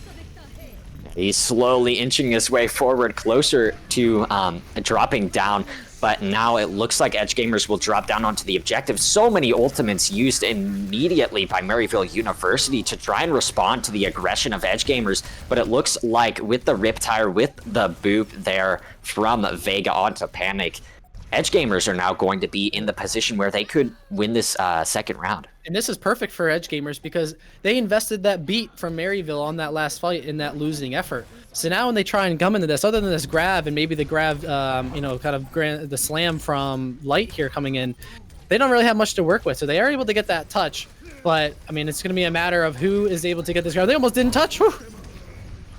Yeah, barely keeping this overtime alive is Maryville here, and they're barely keeping their Reinhardt alive. The bubble comes through at just the right moment to save Cameron, but I mean, he pins in, and now QWQ is in the backline taking care of Panic. All the DPS fall here. Light and Papaya Pete gone. The carry's gone for Maryville University, and they will lose our second round. Edgegamers waking up in this series and taking it to Maryville University. Much better execution on the side of Edgegamers there, playing fast but also controlled. They know exactly the type of win conditions they were looking to do for those fights, especially when they were at a disadvantage with an ult economy. We talked about how many different win conditions that Maryville had coming into that kind of ladder fight within, I think it was like 70 to 80%, and Edgegamers got that got the edge on them, on Maryville there. So more importantly, I want to point out Vega pretty much lapping Halo, who is an ex-OWL player, on beat percentage, right? So just as capable of a main support on Edgegamers side as Maryville as we head in this final map of the first of this winner's final. Yeah, and this final part of Lijiang is definitely one of the more interesting parts. You can see Afara a few times, maybe an Echo. It lends itself to dive as well. Speaking of dives, Light is going to go straight into the backline, but Halo is walled off, frozen up, and icicled to his death. Jishua is going to win that hammer duel. There's no support, no speed in the Lucio, and now Light falls. And Edgegamers now really taking control of Lijiang here. They're getting the stagger kills as well as they claim first objective yet again. And I think this is where viewers will really start to see the high risk, high reward of Light being on Doomfist. You saw him go in with that seismic slam and then jump out with the bubble. Didn't get anything with it, but then that allows Edgegamers just to into Maryville, honestly, with the more forward-facing pressure focus from Doomed on the wall and being able to isolate targets because of how much of a cycle-based hero Light is on that Doomfist. As now they're going to track this white room with early pick, but I don't know how that happens, but Anduari gets booped off of the map using, I think, probably Guru's right click, I have to assume, getting some of that For early sure. ult charge. But we do see a pause coming in before this fight even begins. Yeah, it looks like you're going to have that McCree disconnect as well. So Anduari is currently gone out of the server, but I mean, he'll be back pretty soon. We'll get those issues figured out. But in the meantime, looking a bit into Edgegamers' past journeys through this bracket, I'm definitely expecting them to be very strong in this series because, I mean, they dispatched Sigma No Hands 3-0, like we mentioned. Previously, they dispatched Hour Zero in this winner's bracket. So I'm loving what I'm seeing from Edgegamers so far, but Maryville's still putting up a tough fight. It's all tied up on Lijiang. We have to know at this point with Maryville that they are never going to be out of a fight, out of a series in any way, shape, or form. But I think it's very going to be interesting. I don't think Edgegamers knew exactly that they were going to be playing that Doomfist type of brawl in that first map. And then, of course, now that they are kind of akin to it here, especially getting all those flank Doomfist kills in control center from the high ground, they're starting to realize exactly how to play against Maryville's shenanigans there with Light on the Doom. And we saw a perfect example of that just now with kind of making sure that you don't get any kills with that Doomfist. Make sure you always scout them out, where they're coming from. They know they're going to get you're going to give them the projected bubble. But once they get out, then it's going to be all you because you basically have a 5v6, right, on that front line, just way more power, way more pressure on that main tank, especially when you isolate them with that May wall.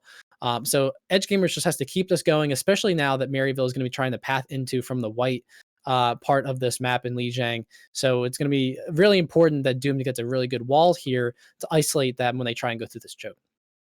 Yeah, and one quick switch, I believe Panic swapped over to the Ana before that pause came through. But while we get our connection issues resolved very quickly, we're going to take a short break, but we'll be back to you in just a few moments once we get our players figured out in this match. And we're going to continue our final round of Lijiang here in the Winners Bracket Finals.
Hello, everyone, and sorry for the quick pause there. It looked like one of our players had a connection issue, but we are straight back into the match with Edgegamers getting first control on our final part of Li Zhang, and Cameron instantly getting vaporized here.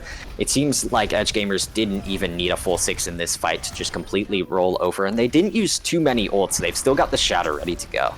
Yeah, they are going to have to reset here, at least on the side of Maryville, as they percentage coming up to almost 50%. Joshua has that Shatter ready to go for this next engage. Light only halfway there to his Doomfist ult, as we see Cameron almost mirroring Joshua on that ultimate charge. So again, they're going to try and path. Oh, big sleep coming out from Panic, but nothing much will come from it. But they're going to try and rotate again on this right-hand side white room. But it's all about where is Doom going to be to try and isolate these targets. As we see, they're going to try and bait the wall a little bit, but they have that ready to go in terms of that Blizzard. But that Nano Doomfist is always certain to be scary. And Papaya Pete on the flank as well. He's going to drop in the Deadeye, and the Matrix doesn't make it there before he claims to. Light is going to finish off Doomed, and Papaya Pete is going to take out the mech as well. So Joshua, the only one left on this objective. It's a late sound barrier from Vega, and I mean, it's only going to stall out the percentage, maybe another 2 or 3 when it's already a secured final fight on the retake. Well, it does mean that they got, again, a couple extra percentage points. Now it's going to be even harder for them to retake if they are able to in that kind of last second contest. Could be important going into this, but I mean, it's going to be a big gamble from Vega there, as we'll soon find out. Both tank ultimates ready for Edgegamers to try and retake this. They did use that Blizzard, but in a losing fight. And it's honestly, with these two DPS from Maryville, it's like if one's not flanking, then the other is, right? So you're always trying to keep your head in a swivel against this Maryville team. Yeah, I mean, Light using the Meteor Strike there, definitely not too crucial. It's mostly just an escape tool here, as you see Halo trying to charge the last bits of that sound barrier up. His team is getting kind of low here, but it looks like he will take the initiative to get Joshua out of the fight. Guru and crew advancing forward here, and Duari falls. Doomed is gone. No DPS left means no push for Edgegamers. Yeah, they were just able to hold the line just a little bit better than Edgegamers trying to push that. And of course, as Joshua tried to get that Shatter off, didn't get much effect for it. And now they will have to come back and try again as they get a sleep onto QWQ. But will quickly get woken up on their rotation as they're 60% way to this next map. And of course, this is a final match here, final map here on Li Zhang. But another Nano Doomfist coming in. I mean, the stun can't even stop Light from slamming in and getting a kill here. You've got the Deadeye right up in his face, and Anduari is going to try and let that one go, but he can't do much with it. Halo again getting a bit redded on the Lucio as Vega claims a boop on the retreat, but I mean, that could be big as Papaya Pete does have the Deadeye, and it's really final fight coming soon. It's going to be overtime. And of course, we're going to have to know where is Papaya Pete going to be when he uses that Deadeye is the bigger question these days. But Maryville did use both of their support ultimates here, and Vega almost has another beat. I know he used one pretty liberally earlier, but this is going to be all Edgegamers here is with that Blizzard coming out. Oh, it's a great speed boost from Halo to get his Reinhardt out of that Blizzard. And now the Grav on the other side of the wall sucks in Advice. He's going to be taken care of as the self-destruct comes through on the objective. It's not going to gain anything as now Maryville University have activated the overtime. Vega builds up that sound barrier to try and save his team in this fight, and it's going to hold off Maryville for just a few seconds, but now they push back in. The stall picks coming through, and the Lucio duel on the backside as well. QWQ attempting to get back in the mech, but he cannot do so, and the rest of his team cannot touch the objective. Maryville University, after a close 3 rounds on Li Zhang, will take the lead here in the winners finals of Open Division. Yeah, I mean, they're just trying to feel each other out a little bit in this first map, and it seemed like Maryville, even after Edgegamers seemed like they were finding the solution to that Doomfist composition, we're just adding new and interesting ways to make that Doomfist a problem for Edgegamers. And especially with that Nano Doomfist going in that backline, they're going to get the projected bubble. But that is going to be even more of a pain to be able to handle, right? So now you have someone diving in the backline in addition to Orion pressing into your front line is causing a problem for Edgegamers, especially in that last point. And of course, the Blizzard didn't really get the value that they needed to get in that last fight because, again, Halo speeding everyone out very intelligently and quickly. So as we head into what will be Rialto, which will be map 2, I assume there'll be a lot more brawl in this type of thing. But we might be seeing maybe some long range hit scan here as well for maybe some pick oriented compositions. I know that Papaya Pete will be on the McCree in terms of hit scans. That's something that I'm pretty sure of. But as for the rest of the teams, I think Brawl is also very likely. I think a Doomfist could potentially work, but I mean, Edgegamers did select this map, so they may be selecting it because they have a specific solution to that Doomfist. They were doing very well pumping the resources into Light there as he slammed into the backlines, and he was successful in getting nearly a pick every fight, which is something that is pretty crazy on a hero that's not typically in the meta rotation.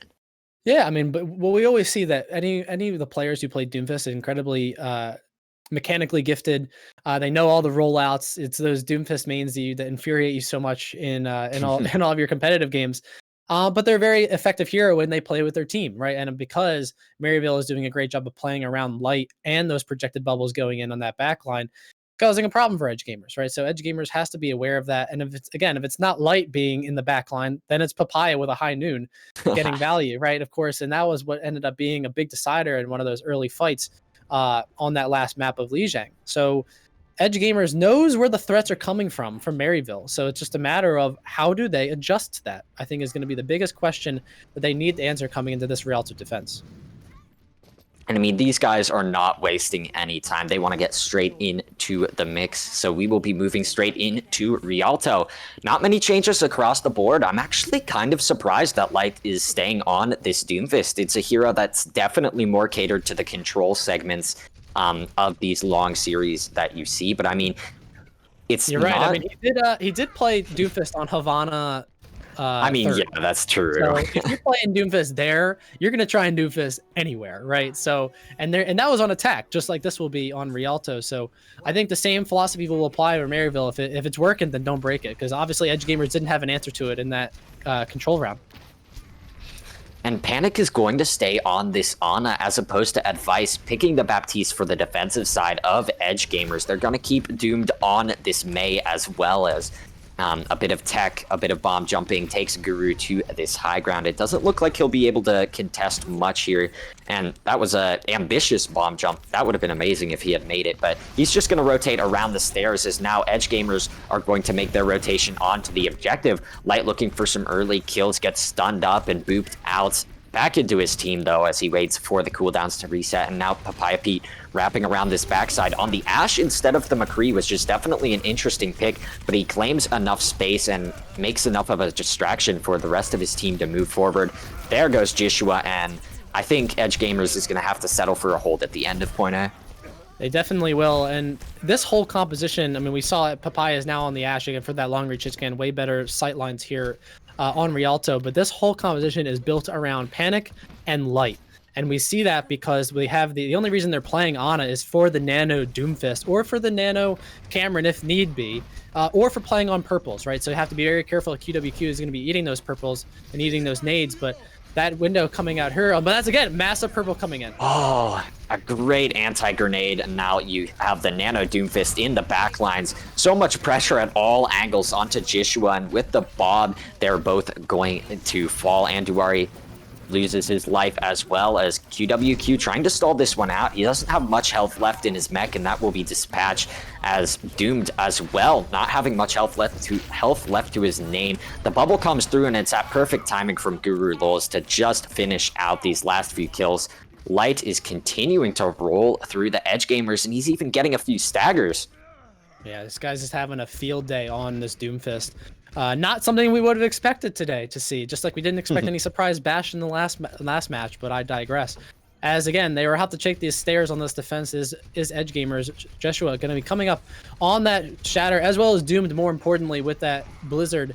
And Halo isn't all the way there yet to that beat, so if they play aggressive here, this could be a win fight with that Blizzard here for Edgegamers.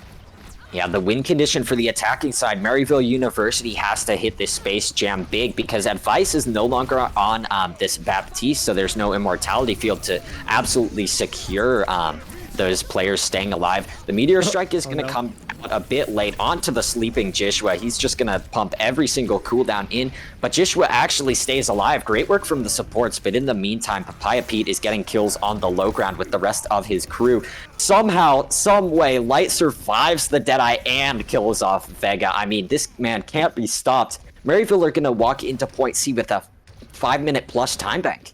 And we saw another giant purple from Panic, even with Vega throwing out that beat, getting everybody there.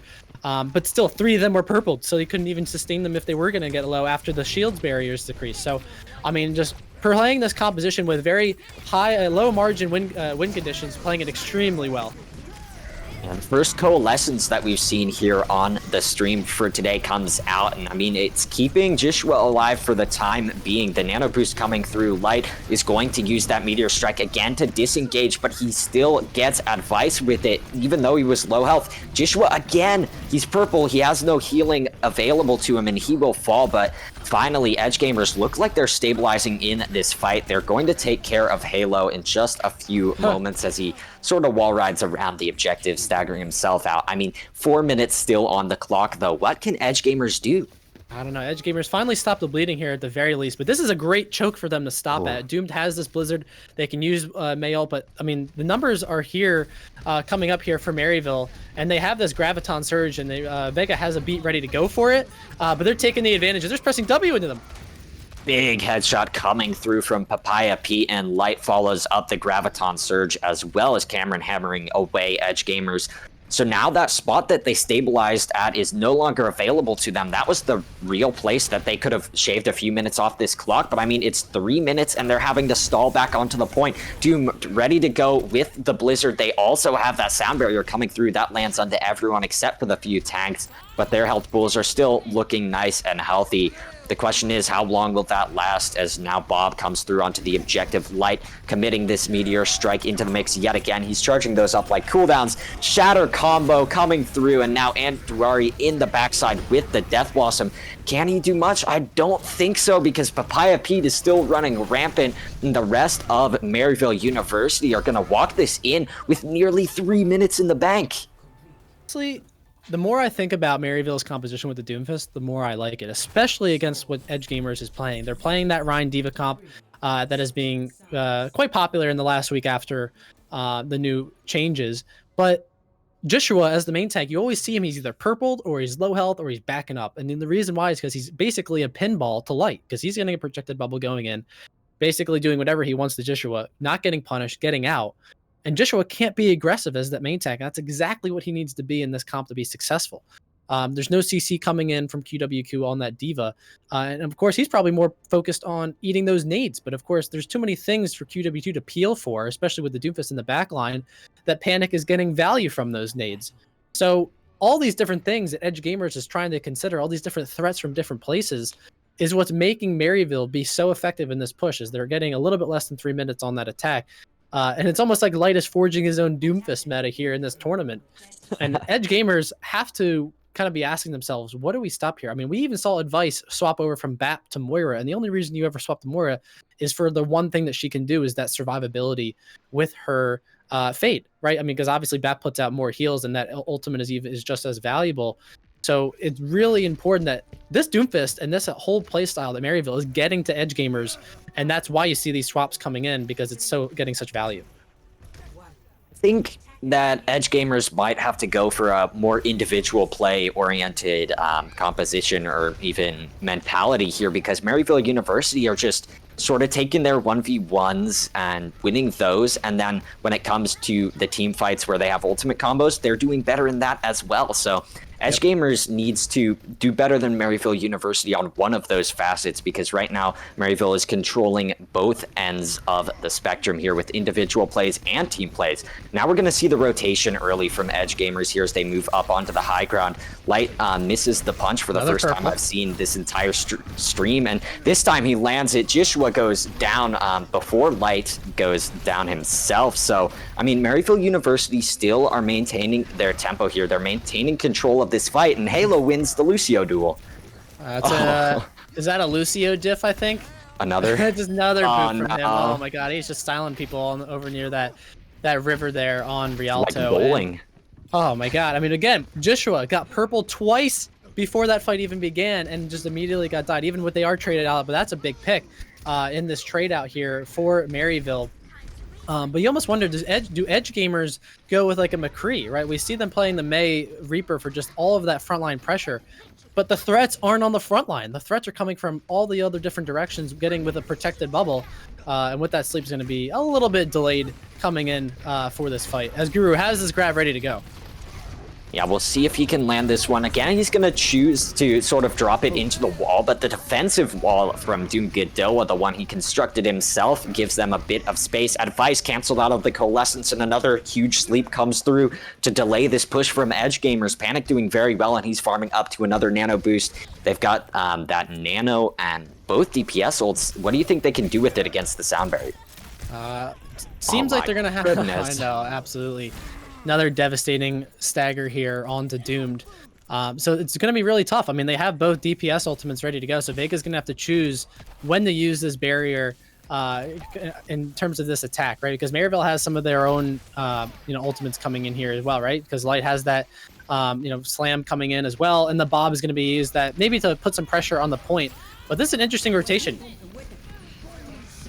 Yeah, Edgegamers taking themselves all the way on into this open area, and I think that's going to give them a bit of value, but the Bob came through early in that fight, and he's just going to continue to rain down damage from every angle when Edgegamers are out in the open. They're going to get this retreating kill on QWQ's mech here, so it's a free Graviton Surge at the moment if Guru wants to put it in, but I think he's going to be safe just waiting for the rest of his team to get back in this fight.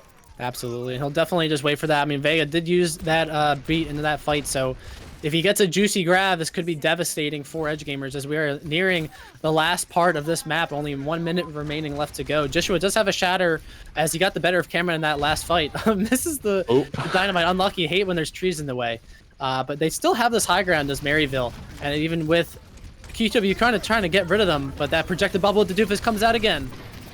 I mean, Papaya Pete is just wondering who put a tree in the middle of his battlefield as he's got the Bob ready to go. Doomed gets the Blizzard off, but I mean, his team just falls around him, and Light again just slamming through, getting that uppercut as well. And Advice couldn't hide in the corner. Bob had the angle on him, so it's another late kill there.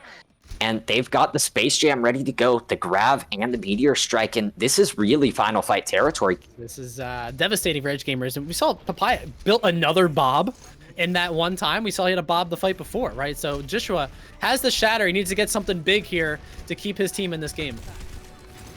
And it looks like they will activate overtime with relative ease here. Light is going to be forced to use that Meteor Strike, and it looks like the Fade will save Advice, but the rest of his team is not so safe. He falls in the end himself, and QWQ is the only one left on point.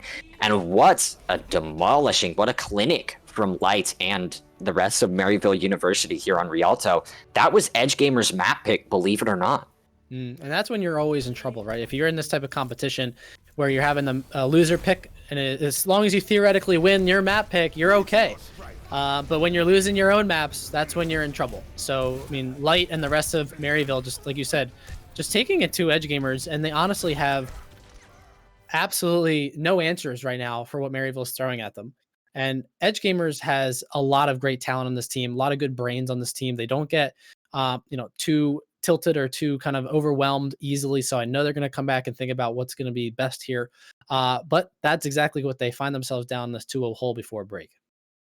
Yeah, and speaking of that break, it will give Edgegamers a bit of time to think through what they can do on our next map. It's going to be a hybrid map, so I imagine we're going to go to good old King's Row, but we can speculate during the intermission. Make sure you guys don't go anywhere, because this is the winners finals here in the winners bracket. 2 undefeated teams fighting for a spot in the grand finals. Don't go anywhere.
And we're back with our third map in the winners finals here in NA Open Division. Again, I am NSB United. I'm joined here by Beak, and we're currently watching a bit of a stomp by Maryville. If I'm going to be honest, that last map was pretty tough for the Edgegamers, as they do fall down 0-2 in this series.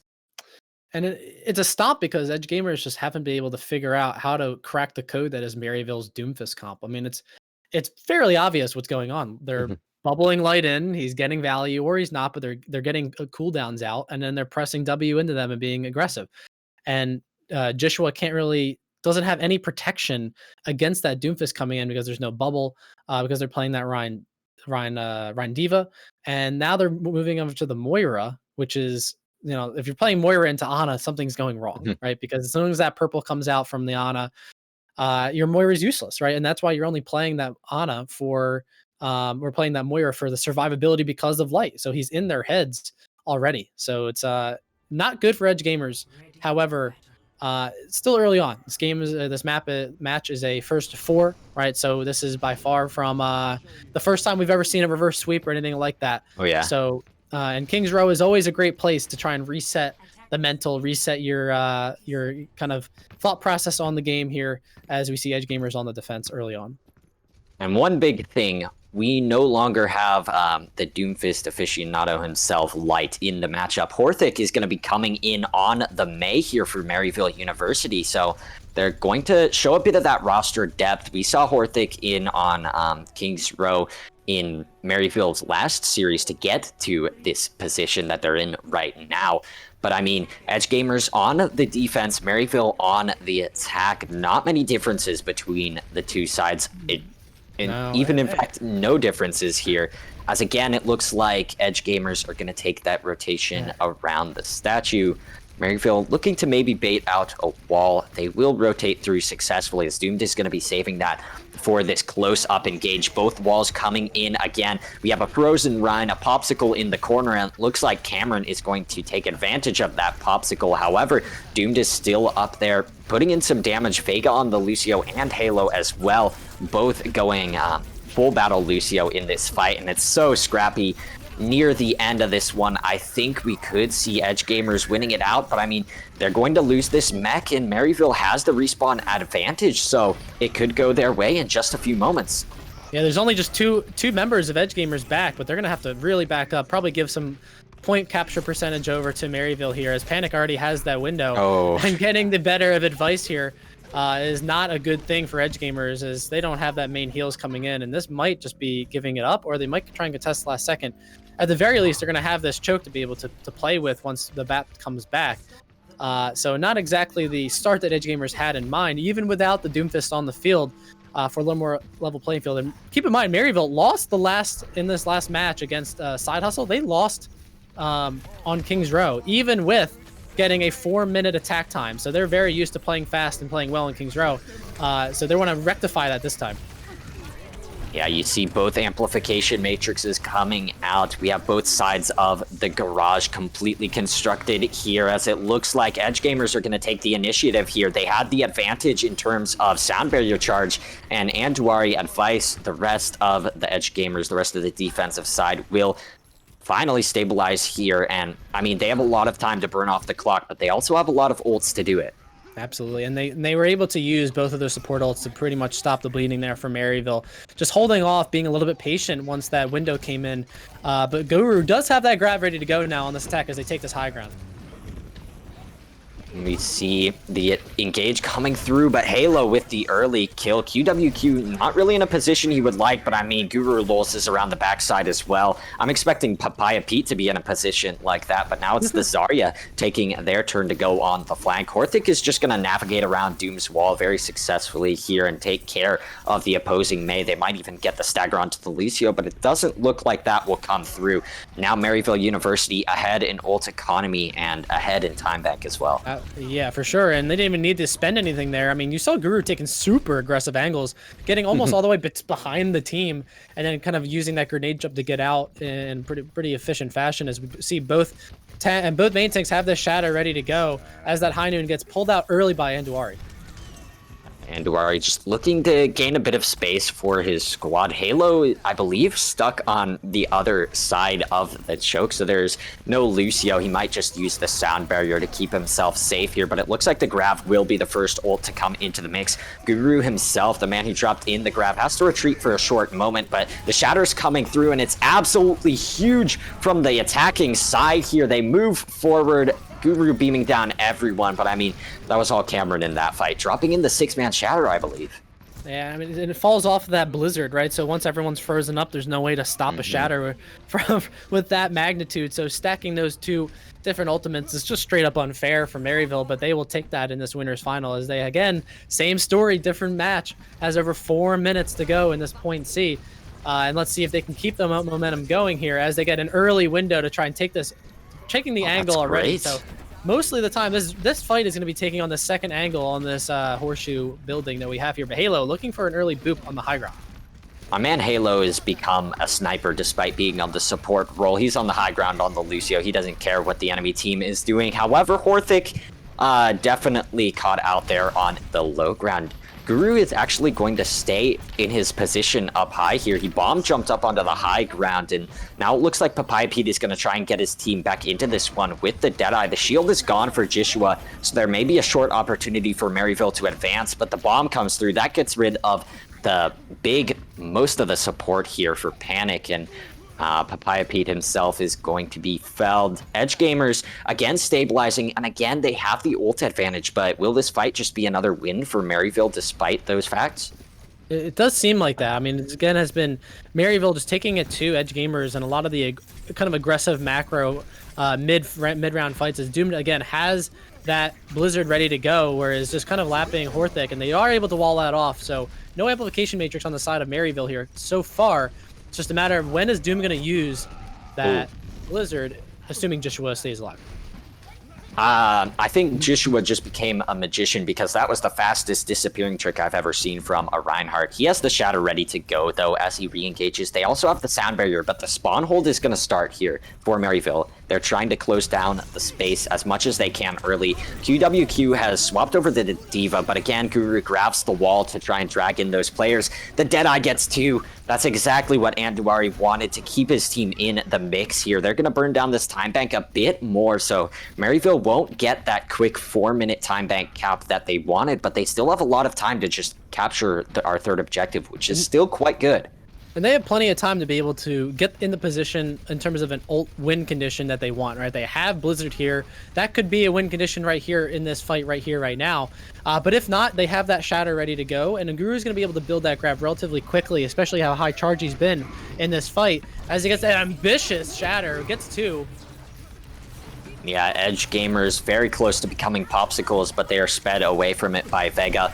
That card is walking closer and closer to the finish line here as Guru Lulz is going to take things into his own hands, getting rid of Advice's Immortality Field, but Doomed! Amazing icicles from the May, and he just opens this one up yet again for the Edgegamers. I mean, is that Ivy out there? I mean, I don't know. I mean, when you have a May that's as deadly with the right click as any other hit scan, I mean, that's the best of both worlds, right? When you're replacing one of those hit scans with the utility that May provides, already close to that next Blizzard, just building them so fast for Edgegamers. This is going to be key to their success and for a long hold, as only 1 minute remains. It used to be that 4-minute hold. Yeah, Doomed has really seemed to find his identity here in this match so far. I think the Blizzard went canceled through the hole in the side, maybe. It might have been canceled as well as Doomed did get icicled, but either way, there is no May in the mix for the Edgegamers, and now that means they're going to have to commit ults just to try and stall. Those ults don't really get anything as Papaya Pete now activates his crazy mode on the Ashe. He gets two. The Shatter comes through solo onto Jishua here, and Advice is nowhere close to the objective, so 37 seconds is going to be the time to beat for the Edgegamers, but Maryville University continuing to dominate each of these fights, continuing to maintain control. Yeah, I mean, it did seem Edgegamers had a lot more fight there than we saw on Rialto. For sure. And honestly, I thought they could have held that for even longer. We saw Doom go for a very aggressive Blizzard there, especially after they went for that wall on the main tank on Cameron of Maryville, but just gets dinked in the head by Horthic, and just a series of unfortunate events for Edgegamers, getting that ult canceled or went through the wall. I don't know what it was. I think it was canceled. But either way, you're not getting the value from that Blizzard, and now it's all Maryville, right? And you're getting the kill. You're down one player there. You have to back up. So the impetus is on Maryville there to be able to push through, and that's exactly what they did and just took advantage of that. Doom tried to swap over to Doom and didn't exactly get the value that Light has gotten, but also they're not playing that in terms of the composition that they want. But, I mean, all in all, Maryville had over 4 minutes to when they were walking into point C, only to end up with 30 seconds. So honestly, all things considered, that's a pretty good defense from Edgegamers from where they began the map when they gave up first 2 points relatively without any opposition. So now it's all about how does Edgegamers react to this going on to their attack. Yeah, Halo having a fun time wall riding up in the sky, but Edgegamers are going to make a small swap here. They had the Zarya most of the last round, but QWQ is going to stay on that D.Va like he played on point C defense here. We'll see what that defense matrix can offer, and if he can suck up one of Guru's grabs, which are mostly just going straight into the wall, so I think it's definitely a tough ask for that D.Va, but Cameron taking the offensive. He's turned into a popsicle and killed, but Halo, 2 kills for the Lucio here, will secure Maryville the early fight.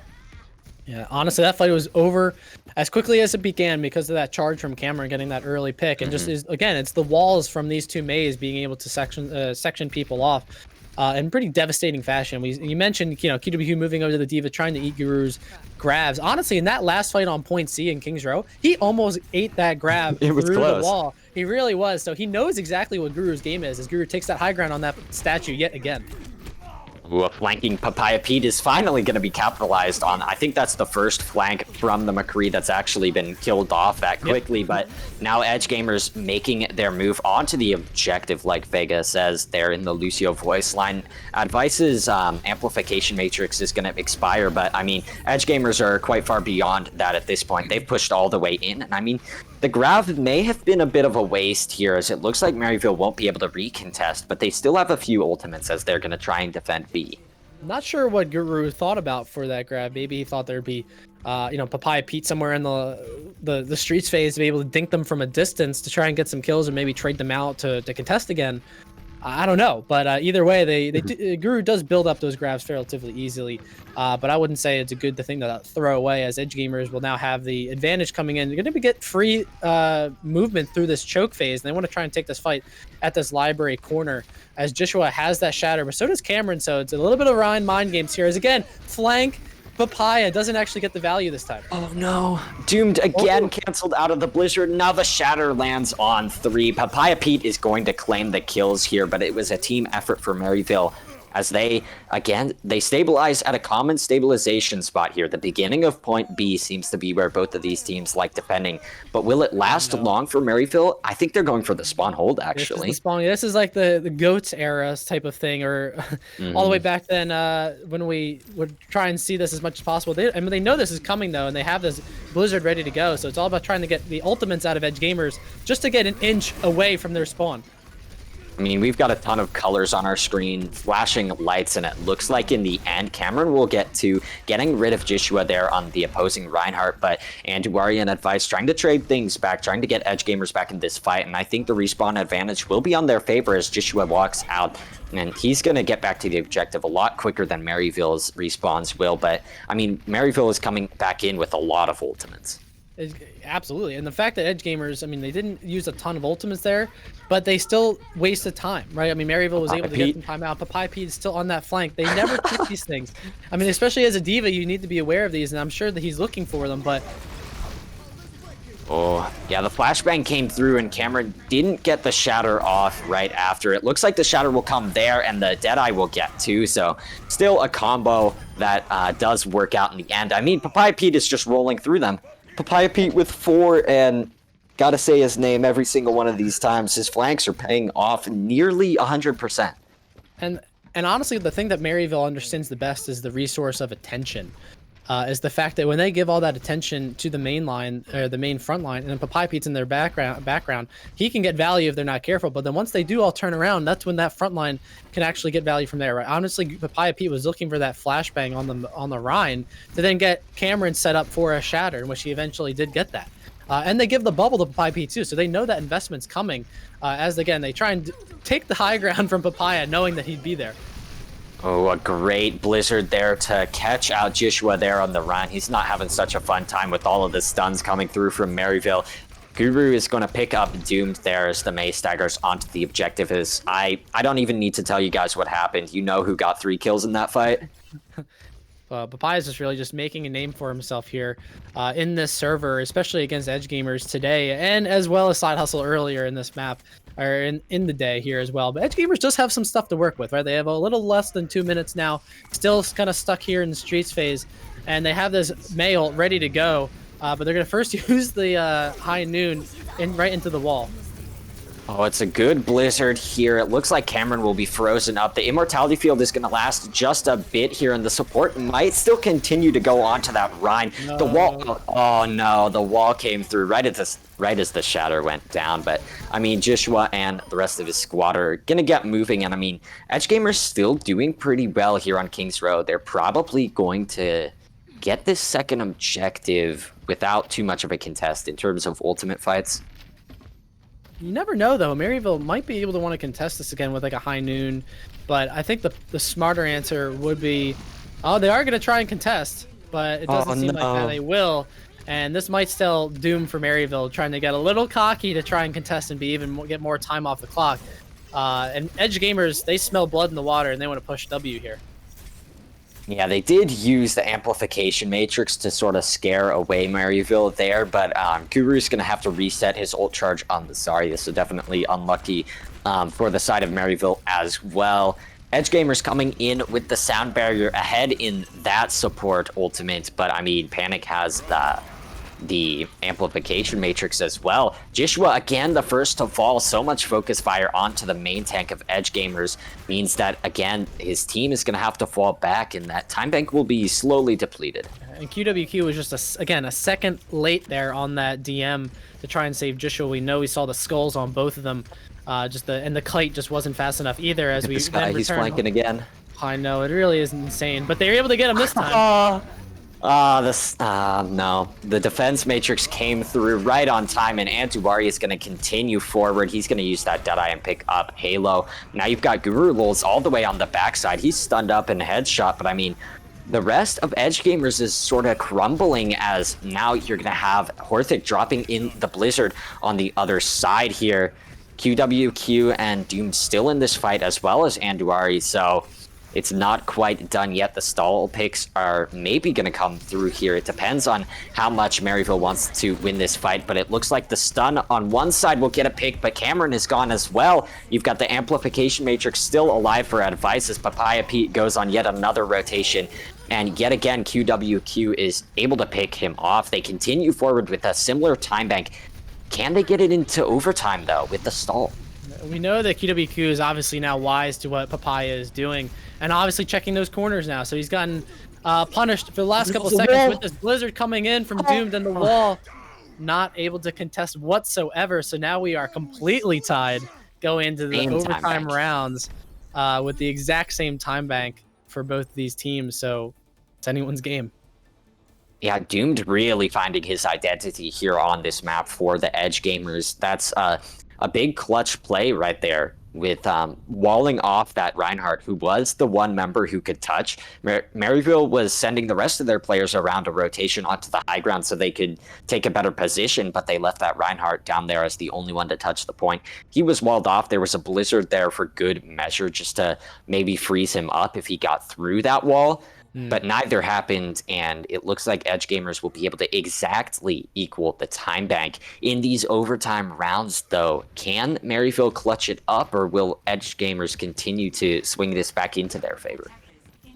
Cameron was a dead man for sure there. Regardless if he wasn't able to touch or not, he had to walk into that blizzard. And the rest of the team was rotating. I mean, it was pretty easy to know who to focus fire in that round. So especially because you're trying to finish the map as fast as possible. As we see now, Edgegamers will take their second attempt at this attack. They were able to get it done pretty well in the first part. So let's see what they can do here. As Anduari is going to look for a quick pick here on this Widow before swapping back off to Assume McCree. Yeah, most likely a McCree gonna come through here as QWQ again on this D.Va. This seems to be the one difference between the two squads, as they're comfortable mirroring each other in all other facets of this Brawl Rush composition. You've got Guru again trying to get up on that statue, but it looks like, again, these walls, both walls coming through at nearly the same time, and the capitalization comes through from both teams as well. But now Anduari and Vega really swapping the favor into the Edgegamers side, and they've walled off Papaya Pete. He's frozen, stunned up on the backside. Halo is going into the back as well, and he's going to look for a kill, but he decides better. He's going to stay off of this objective for the time being. Do you think there's a recontest? Oh, there's absolutely going to be a recontest. They're kind of surrounding them on all sides on this high ground, so they're just waiting until the last possible second to be able to contest. But I don't see anyone contesting, and it doesn't seem like they want.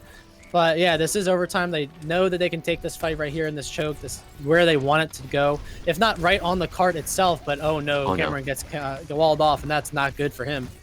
Yeah, Cameron having to rotate all the way out into the hotel there, but now Maryville are confident enough to walk outside the choke, and the fire strike through the amplification matrix gets to. No supports available for Edgegamers. The stun comes through to try and stall it out for longer, but none of them can make it to the objective. The health pools were just too low. Maryville University stopping it at the beginning of the Streets phase, but I mean, there's still one win condition set for the Edgegamers. They might be able to secure this map. Yep, as long as they have a full hold here on point A with only 1 minute, it's not a lot of time, especially if they make sure that this is a slow building fight, even with these two fast brawling compositions, then they can make this work. I mean, Maryville was very intelligent in being, hey, we don't have to touch this point, right? Because we can just stop them right then as soon as the cart comes out of the garage. And they knew exactly what they wanted, right? Even with the wall coming out from Doomed, Cameron, to his credit, playing safe, playing back into near the hotel, waiting until his team could break that bubble to get the break the wall to get that bubble and be able to aggress, and finally gets those 2 fire strike kills onto Edgegamers. And this is still very winnable for Edge. I mean, they had a good plus. At least they were able to cap the point. So this is, very doable for them. But Maryville has been so scary, and of course Papaya is always the wild card. You don't know where he's going to be at any given time, and he's always going to try and right click fan the hammer you. So again, QWQ has to have their head on a swivel, knowing where Papaya is at any time, because they like to go for these flank McCree, flashbang, the Rhine to shatter, and that has worked a couple of times on Edgegamers so far. So will they be privy to it this time around? Maryville coming out on this offense. It's the last offense we're going to see on Kings Row. It's the last round we're going to see on Kings Row here, as Maryville could put themselves on match point with a victory here in Kings Row. But it is Edgegamers' pick. They might have something else figured out for this one. The early walls coming through from both sides yet again around this statue, but it looks like both Rhines will be frozen up as well. Papaya Pete wrapping around the left side, picks off Advice, so there's really no support coming through. And you can see Panic is already getting so far ahead in Amplification Matrix charge. It's going to be tough for Edgegamers, even though they can give up this objective and recontest. And that pick on the Baptiste is arguably the worst one you can ever give up, right? Because you have no sustain anymore, minus a tank. And now this is very precarious, so to speak, for Edgegamers, as now they're going to be the last fight here on to what's going to be that golden box right outside this garage. Overtime is going to begin here as the cart gets out of the garage and begins its 13 meters that it needs to go here. Can anyone even touch? It looks like Advice is going to be the one to go on with the Immortality Field, but now you've got Anduari on the backside with the Deadeye. That's not going to get anything other than Cameron, though, who does fall here. There's no Reinhardt left, but Maryville seem to be cleaning up this battle. The Blizzard on the point, and that might be able to stall this out for even longer, but the respawns are just too much. So many people frozen, and Doomed can only watch as the rest of his team falls in front of Maryville University. We're going to go to match point here in the winners finals of Open Division NA, and Maryville looking very strong. However, Edgegamers definitely put up a fight in Kings Row.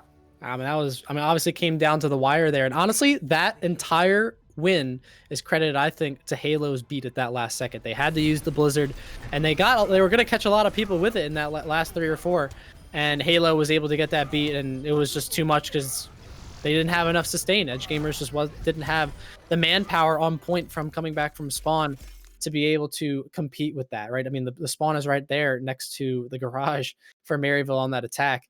And even with some of the picks that Joshua and the May and the McCree were able to get or try almost to get, that beat was just not enough. That was a backbreaker for Edgegamers, and now they are on match point coming into this winners finals, and one map away from Maryville before they go to grand finals of Open Division North America. Yeah, and Maryville have had experience on the next type of map that we're going to have in the pool. It's going to be Assault up next. We'll see what the Edgegamers try to put into the mix. But, I mean, they didn't even have to play Assault in their semifinals match coming into this round. And so Maryville might still have the advantage in terms of just experience playing this map today, experience adapting to the different compositions. And Volskaya might be out of the mix because, again, Maryville has had a bit of practice on Volskaya, so they might just come out swinging, knowing exactly what to do if that map is selected. Yeah, it really all depends on what Edgegamers wants to do because they have their backs against the wall now. This is it, right? So if you have anything that you need to try to shake things up, this is the time to do it because you guys need to start something for this reverse sweep, right? You want to change the momentum because all the momentum is on for Maryville right now. Even if that was a close map, all the way coming down to the end. I mean, Maryville has the luxury of being up 2 maps already, and then that final one could be the potential backbreaker for them coming into what will be this 2CP. We don't know. I mean, they've been able to pretty much match Edgegamers on everything, and that was even without Light doing that Doomfist combo, which they had no answers to. So will Light come back in for this? Will we see more of that ball composition that we saw in the 2CP that Maryville played in their semifinals match against Side Hustle? The answers are bound, and we'll find out when Edgegamers picks this map. Yeah, it's definitely very interesting, like you said, to speculate about all of the compositions that we could be doing. Anything quick you'd like to say, Beak? Any more insight you'd have as to which which assault map might be picked? Again, I think Hanamura is a good one for this brawl composition, right? If they want to stick with that, if Edgegamers wants to stick with that, then stay with that. Stay with that mid choke, and that is some what they're doing. They are actually going to go to Hanamura. They must have been listening to our stream right now, because they are going to be clicking Hanamura going into that. So again, that single choke is really important, especially if you want to play that May composition. If they're playing Doomfist for Maryville on the attacking side, it's going to be a little bit tougher to get in. They know there's some rollouts that you can go with. Got to be cognizant of those. So, I mean, Edgegamers, this is all on them. The onus is on them. The pressure's on them here to start turning things around.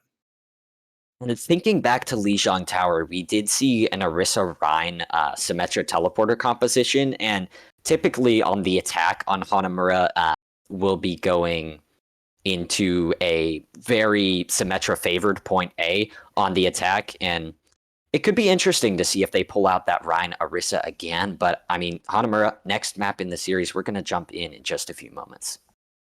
And you always have to be cognizant of that Symmetra comp, especially on the attack of Hanamura, just TPing right to point or TPing to that high ground roof and then rotating around from there, playing around the bell for more strategic, easy to get in type of play style. So you always have to be aware for that. And that's where that scouting comes in right beforehand, trying to get a sense as what they're coming out of the gates with before rolling into that choke.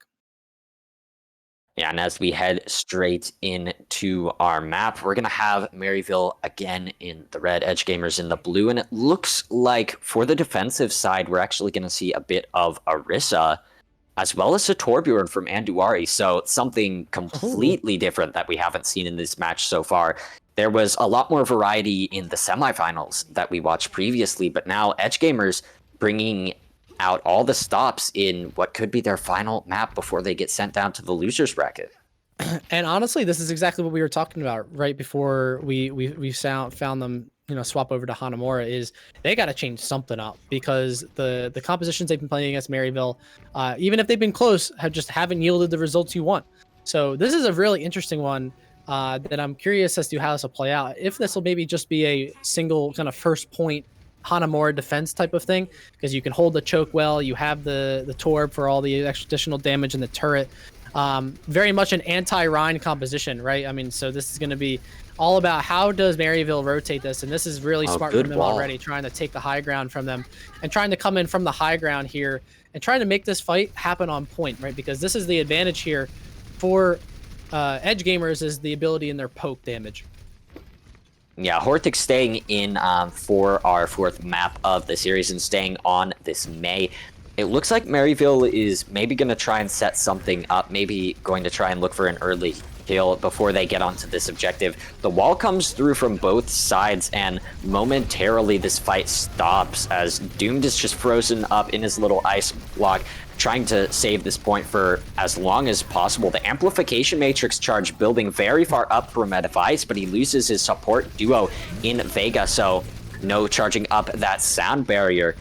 Picks going every Look at Cameron. Cameron, this is the here. thing with Cameron playing Reinhardt into this. He already has Shatter coming in, but oh, he dies. So it's a very high risk, high reward scenario as the picks still come in for Maryville.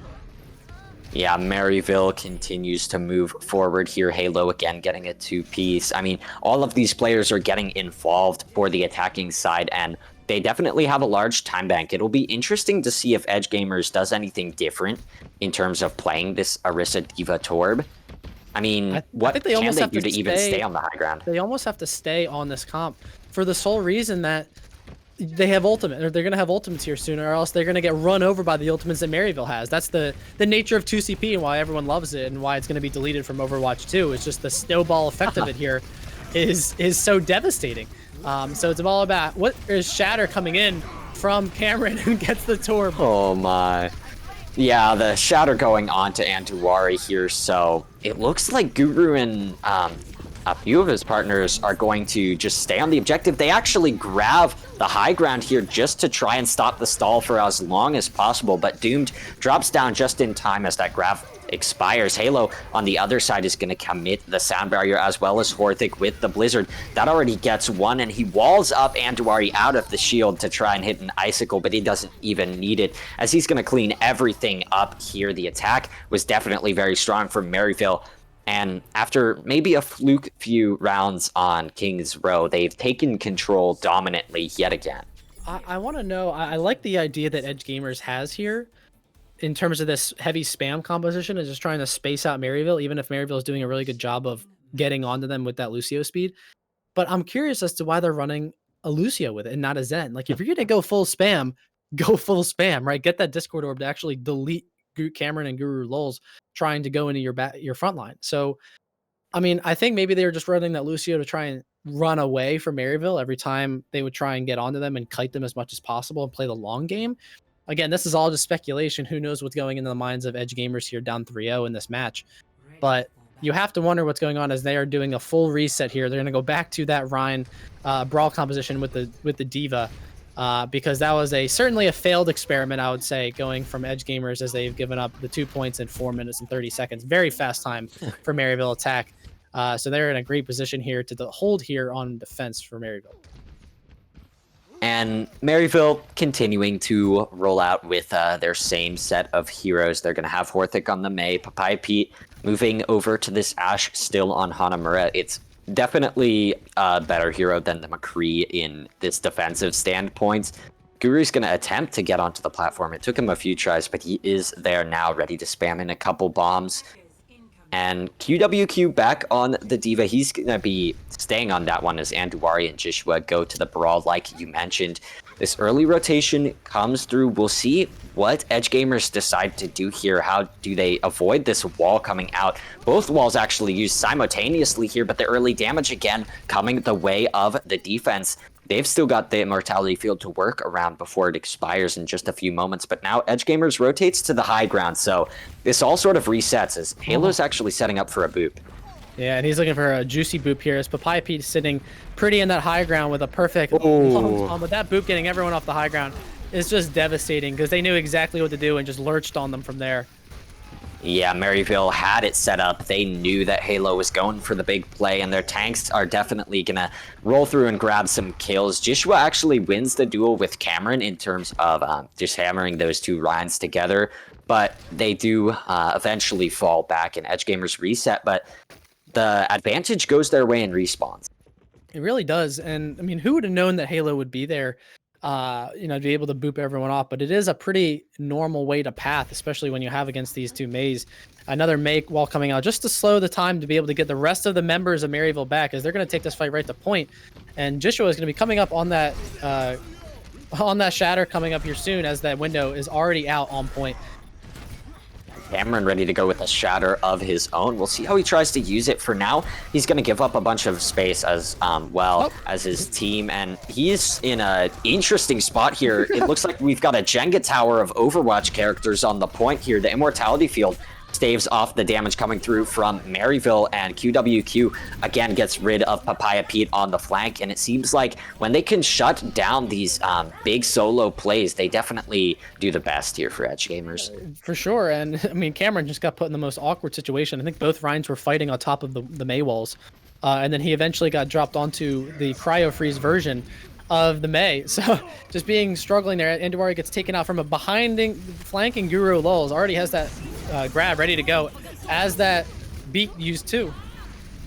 Oh, both support abilities used there. You've got the beat from Vega, Advice dropping in the Immortality Field, but it's not enough to keep his team alive, as Maryville just dumping in a couple ults definitely took control here early on point B, and they already have a larger time bank. The question is, how far can they dwindle that down, or can they even get the entire hold here on point B? The thing is, though, Edgegamers used a decent amount to try and snowball that. They were trying to get just as much of that time bank as they could as to compete with Maryville. Not going to happen. And now they're on the back foot here, as Maryville is going to have both support ultimates here to use, and they're in a good position for this next fight, as Joshua has that shatter ready to go. But I mean, who's he going to use that shatter on here coming in? Yeah, it's definitely a split approach from the defense. It looks like Cameron has to drop down momentarily here, but Panic is going to be comfortable out in the open with an amplification matrix. Just jumped in to get a bit of extra damage. He's going to be able to heal up Guru, who's still trying to hold this high ground against the rest of Edgegamers.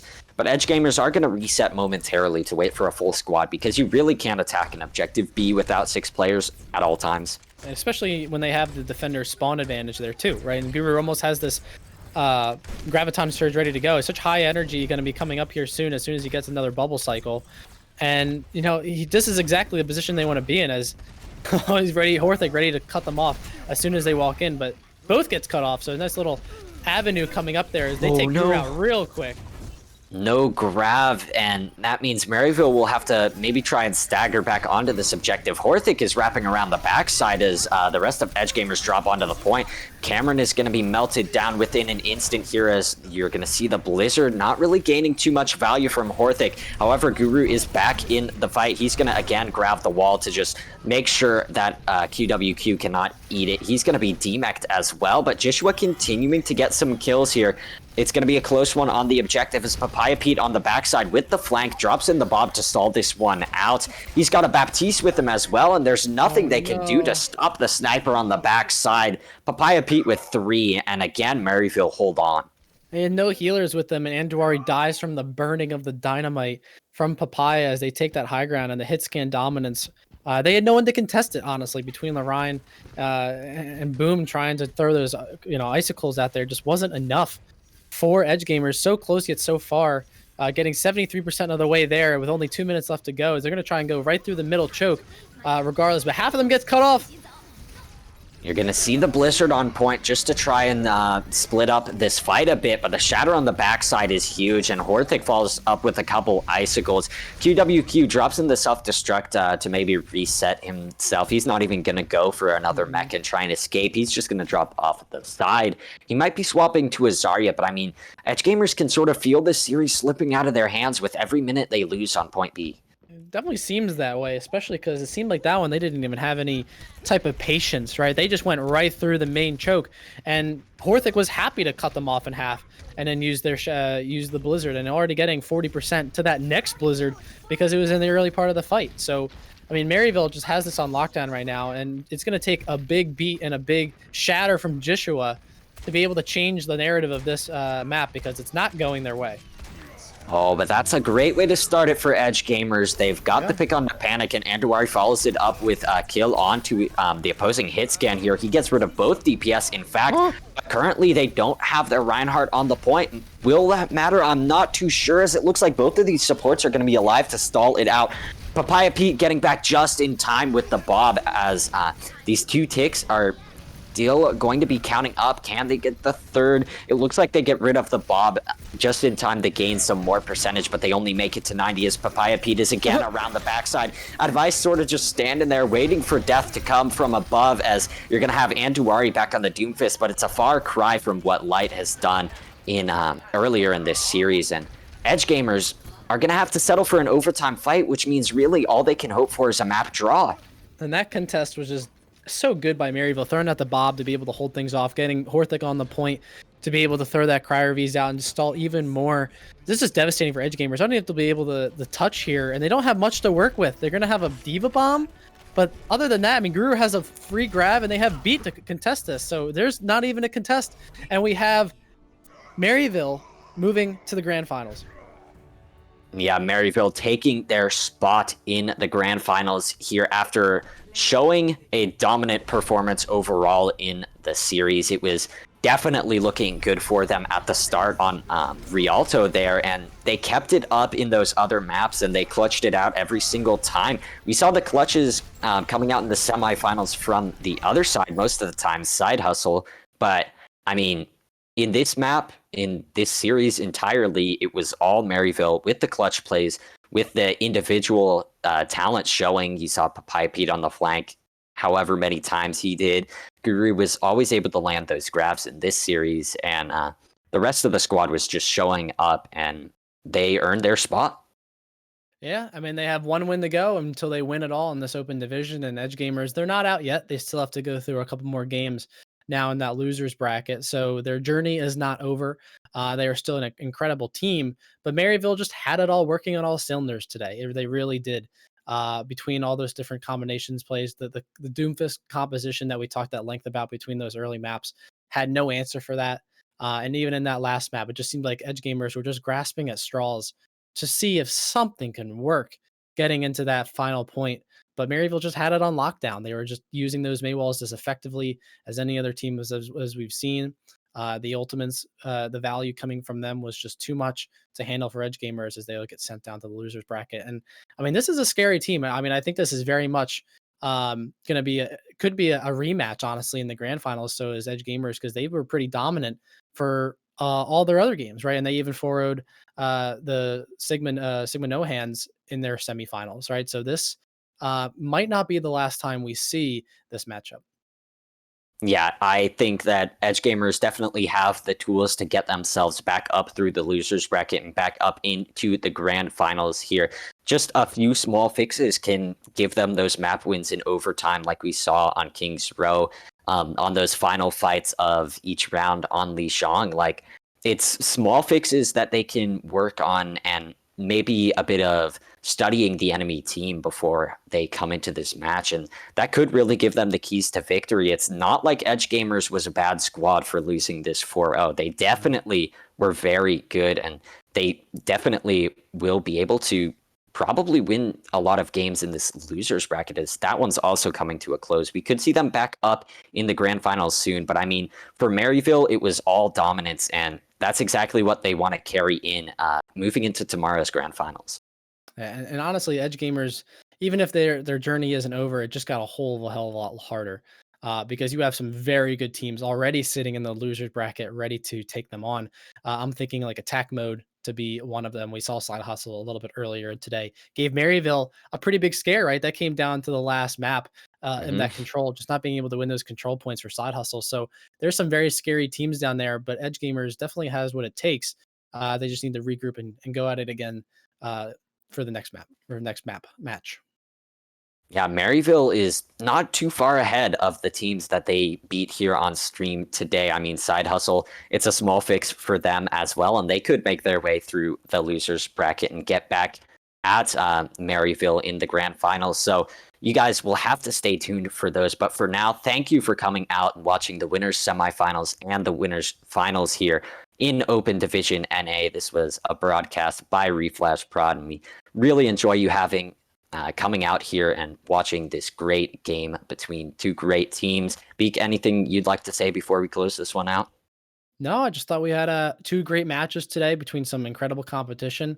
And like to thank our producers here as well, and Reef and Gluttony in the early going. Had a great stream, and appreciate all the people that came out to watch and support T2 and T3.